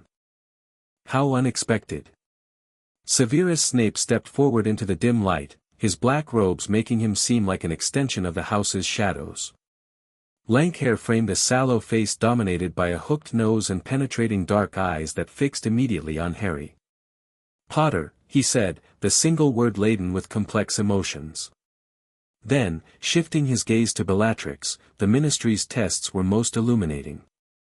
A temporal anomaly, they called you. Fascinating terminology for what is clearly a far more deliberate intervention. Why are you here, Snape? Sirius demanded, stepping slightly forward to block the potion master's view of Harry. How did you even find this place? Narcissa provided the location, Snape replied coolly. After considerable persuasion. As for why? His gaze returned to Bellatrix. Dumbledore sent me to deliver an ultimatum. Return Potter to his guardianship voluntarily, or face the consequences of defying both the Ministry and the chief warlock of the Wizengamot. Bold threats from a man with no legal standing, Bella observed, her posture deceptively relaxed though Harry could feel her magic gathering around her, ready to strike. Harry's guardianship is settled law now, confirmed by the ritual, accepted by the Ministry, validated by Gringotts. What exactly does Dumbledore think he can do? Expose you, Snape said simply. Your true nature, your origins, your crimes, in this timeline or another. Do you think the wizarding world will accept a former Death Eater as guardian to their precious savior once they know the full truth? Former Death Eater. Bella laughed coldly. And who would be making such accusations, Severus? You, perhaps. How interesting that would be, given your own marked arm. Snape's expression remained impassive, but Harry noted the slight tensing of his shoulders. My situation is different. Is it? Because Dumbledore vouches for you? Believes in your redemption? Bella stepped closer, her voice dropping to a dangerous purr. Tell me, what would happen if I shared certain memories of your future actions? The murder of Albus Dumbledore atop the astronomy tower, perhaps?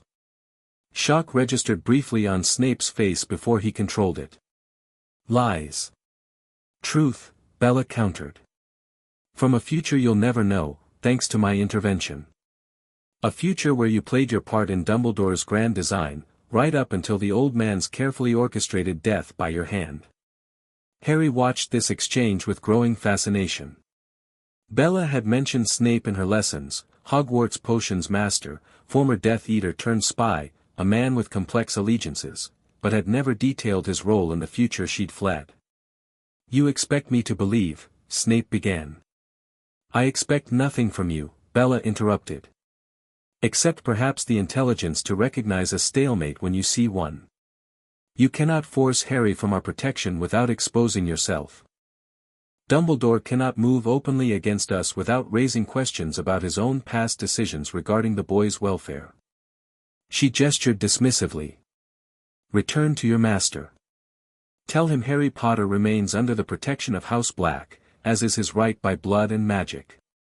Tell him any attempt to interfere will result in revelations none of you are prepared for the wizarding world to hear. For a long moment, Snape stood motionless, his dark eyes calculating. Then, unexpectedly, he addressed Harry directly. Potter. Are you here willingly? Are you, well treated? The question seemed to surprise everyone, including Snape himself. Harry stepped forward, meeting the potion master's gaze steadily. Yes, he said simply. Bella rescued me from people who hurt me. She and Sirius are teaching me, protecting me. I want to stay with them. Something flickered across Snape's face, an emotion Harry couldn't identify before it was gone, buried beneath his habitual sneer. Your mother would not approve of your current guardians, Snape said coldly. Whatever you may believe. You didn't know my mother well enough to make that claim, Harry replied, surprising himself with his boldness. According to Sirius, she valued protection and preparation above all else for those she loved.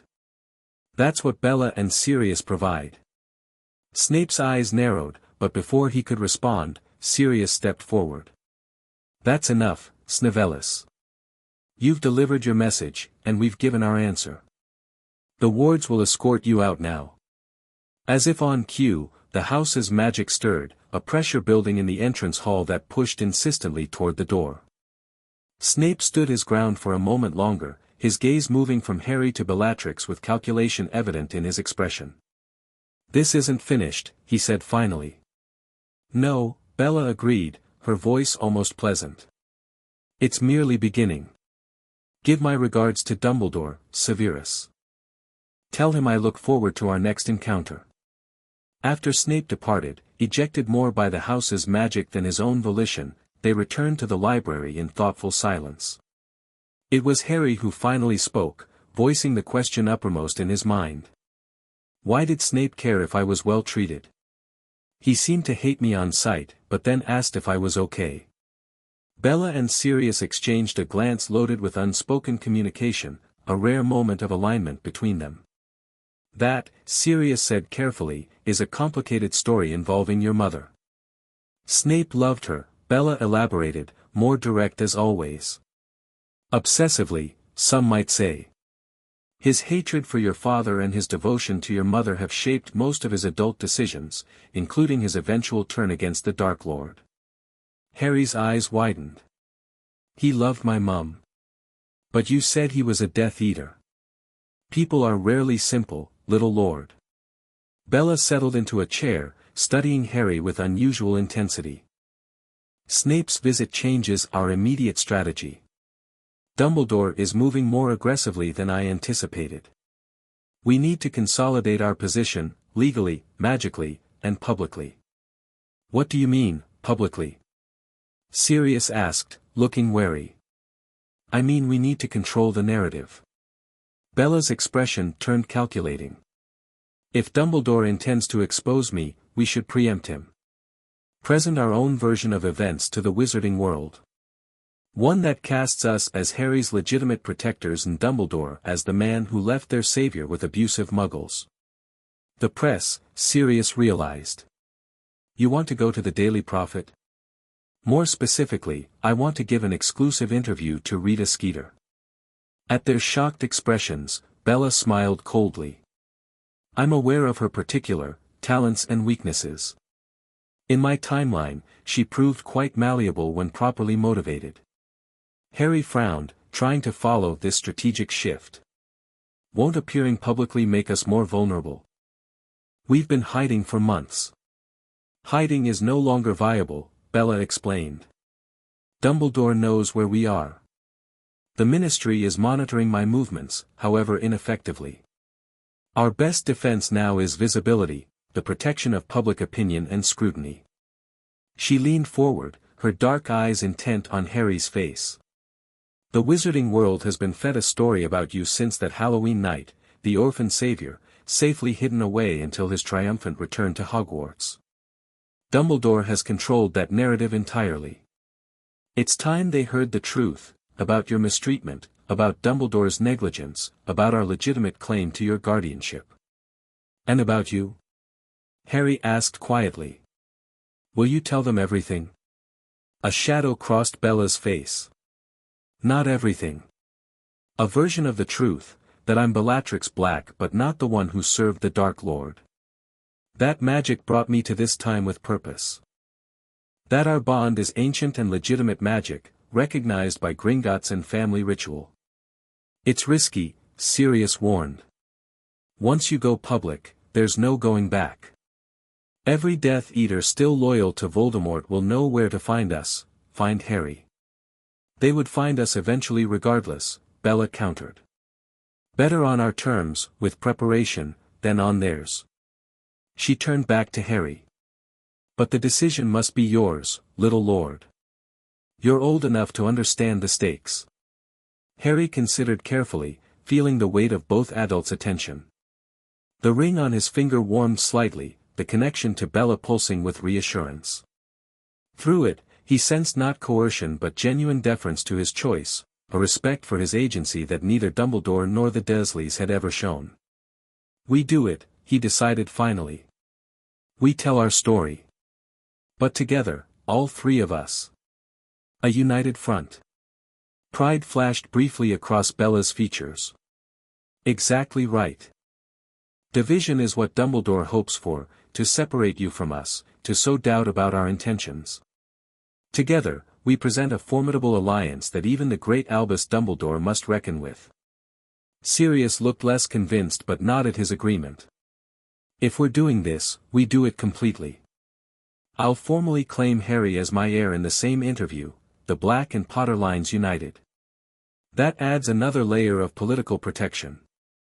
And I'll explain our bond, Bella added.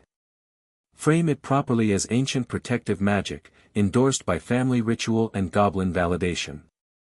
Harry watched them plan, marveling at how smoothly they worked together when focused on his protection, despite their lingering mutual distrust. Whatever happened next, he would face it with them beside him, his strange, imperfect, fiercely loyal family. Exclusive, The Boy Who Lived speaks. Harry Potter reveals shocking truth about his life after parents' murder by Rita Skeeter, special correspondent. In a stunning exclusive interview, Harry Potter, the boy who lived and savior of the wizarding world, has broken his silence for the first time since that fateful Halloween night when he defeated you-know-who. Accompanied by his legal guardian Sirius Black, recently exonerated of all charges, and his magical guardian Helena Blackwood, confirmed by Gringotts to be Bellatrix Black from an alternate timeline, young Potter revealed disturbing details about his placement with Muggle relatives. They kept me in a cupboard under the stairs, Potter told this reporter, his remarkable green eyes solemn beyond his 7 years. They called me Freak instead of my name. I didn't know about magic, or my parents, or why I had this scar. When asked who placed him with these Muggles, Potter's answer was straightforward: Albus Dumbledore. He left me on their doorstep with just a letter. Black, who was imprisoned without trial for 6 years before escaping to find his godson, expressed outrage at Dumbledore's decisions. James and Lily's will explicitly stated Harry should never go to Petunia Dursley. Multiple magical families were named as potential guardians. Instead, Dumbledore placed him with magic-hating Muggles and prevented any wizard contact for 6 years. Most shocking of all is the presence of Bellatrix Black, a witch magically confirmed to be from an alternate timeline where she made different choices than the Bellatrix Lestrange currently imprisoned in Azkaban. Ministry testing has verified she bears no dark mark and has committed no crimes in our timeline. I came back to protect Harry, Black stated, her resemblance to her infamous counterpart striking yet distinctly different. A magical guardian bond formed between us the night I rescued him from abuse, ancient magic, recognized and strengthened by family ritual on his 7th birthday. Gringotts representatives have confirmed the validity of this bond, with Chief Authenticator Ragnarok stating, "Our tests recognize both the Potter heirs' claim to Black family protection and the magical guardian bond. Such bonds cannot be falsified or coerced, they form only through genuine magical compatibility and protective intent."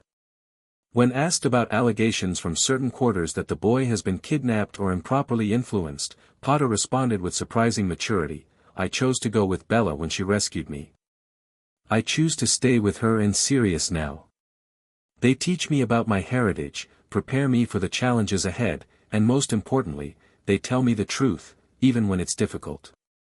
Albus Dumbledore declined to comment for this article, though sources close to the Hogwarts headmaster suggest he remains deeply concerned about Potter's current guardianship arrangement.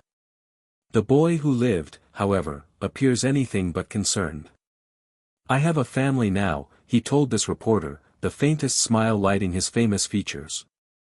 "A real family that protects me. That's all that matters." For exclusive photographs of Harry Potter with his guardians, turn to page 3. For legal expert analysis of the unprecedented magical guardianship case, see page 5. The Daily Prophet article landed like a bombshell in the wizarding world. Within hours of publication, owls began arriving at Grimald Place, so many that Bella had to establish a special redirection ward to send them to a secure processing location where Creature, now grudgingly cooperative after Bella's discussions with him, sorted them for security before delivery. Most were messages of support and sympathy for Harry, witches and wizards outraged by his treatment at the Dursleys, offering everything from sweets to adoption. Some were skeptical about Bellatrix's claims, demanding further proof of her alternate timeline origins. A few were outright hostile, suggesting dark magic and nefarious plots. Predictable spectrum of responses, Bella observed, reviewing the sorted letters at breakfast 3 days after the article appeared. Public opinion is approximately 60% supportive, 30% uncertain, 10% negative. An acceptable ratio. The ministry's official response is the most interesting, Sirius added, passing a formal-looking parchment across the table. Fudge is distancing himself from Dumbledore, claiming he had no knowledge of Harry's placement with Muggles. Political survival at its most transparent. Harry, who had been uncharacteristically quiet since the article's publication, looked up from his porridge. Has Dumbledore responded yet? Not publicly, Bella replied. But according to Narcissa's sources at the Wizengamot, he's called an emergency meeting of his closest allies. Planning his countermove, no doubt. Will he try to take me away? Harry asked, voicing the fear that had lingered since their public revelation. Bella and Sirius exchanged a glance before Sirius answered, his voice gentle but firm. He might try, pup. But he'd have to get through both of us, the Black family wards, our solicitors, and now, public opinion. It would be politically disastrous for him. Besides, Bella added with cold satisfaction, we have leverage he can't ignore, knowledge of his future plans, his past mistakes, his carefully guarded secrets. Dumbledore values his reputation as the wise, benevolent leader of the light. We can damage that irreparably if pressed. Harry nodded, finding reassurance in their confidence. The ring on his finger, now a constant, comforting presence, warmed slightly, the bond with Bella pulsing with protective determination. Through it, he sensed her absolute commitment to his safety, her formidable mind already calculating contingencies and counter-strategies. Speaking of Narcissa, Sirius said, changing the subject, she's requested a formal meeting. Says it's time we explained everything, as promised. Indeed. Bella's expression turned thoughtful. We'll need her eventually. Her connections, her political influence, her access to certain resources, could prove invaluable. Can we trust her? Harry asked. With everything? Even about Voldemort's return? Trust is perhaps too strong a word, Bella replied carefully. But Narcissa's priorities have always been clear, family preservation above all else. In my timeline, she ultimately betrayed the Dark Lord to protect Draco. With proper motivation, she could become a valuable ally.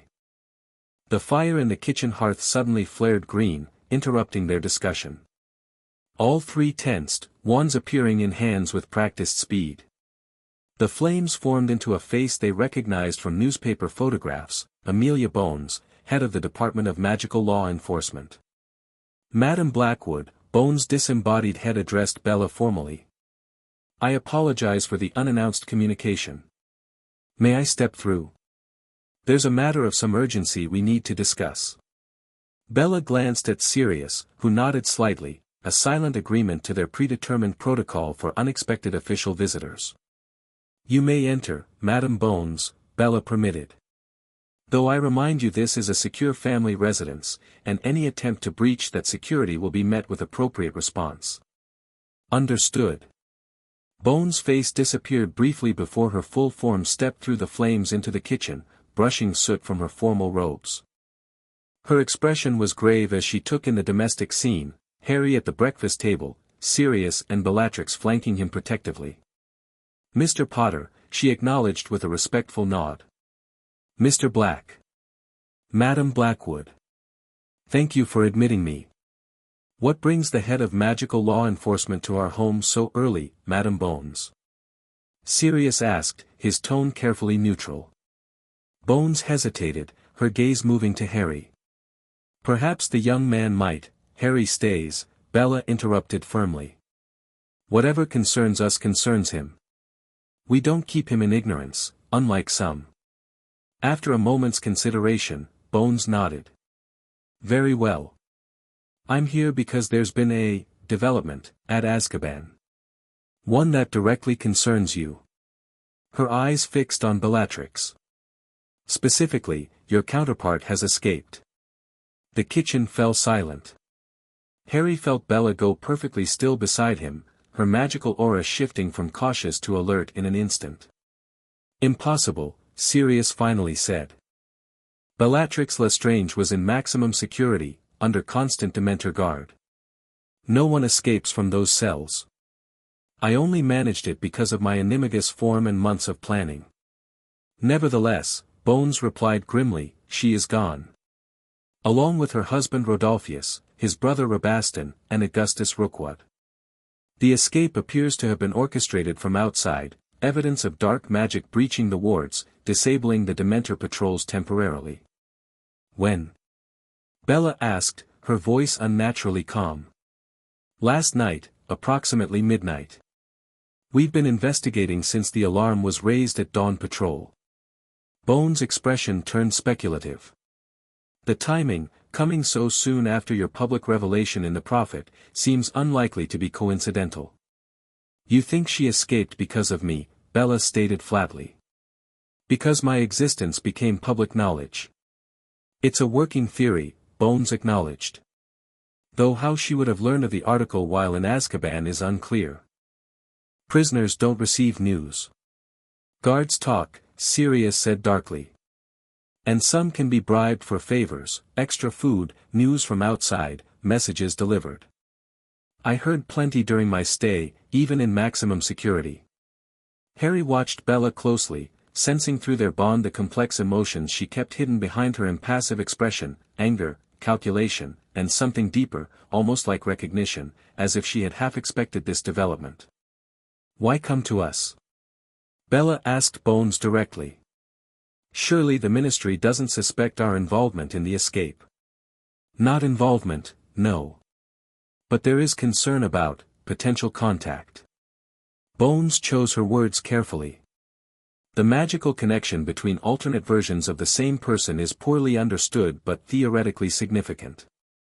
Some of our experts suggest you might be able to sense her, perhaps. Help us locate her. A cold smile curved Bella's lips. How convenient.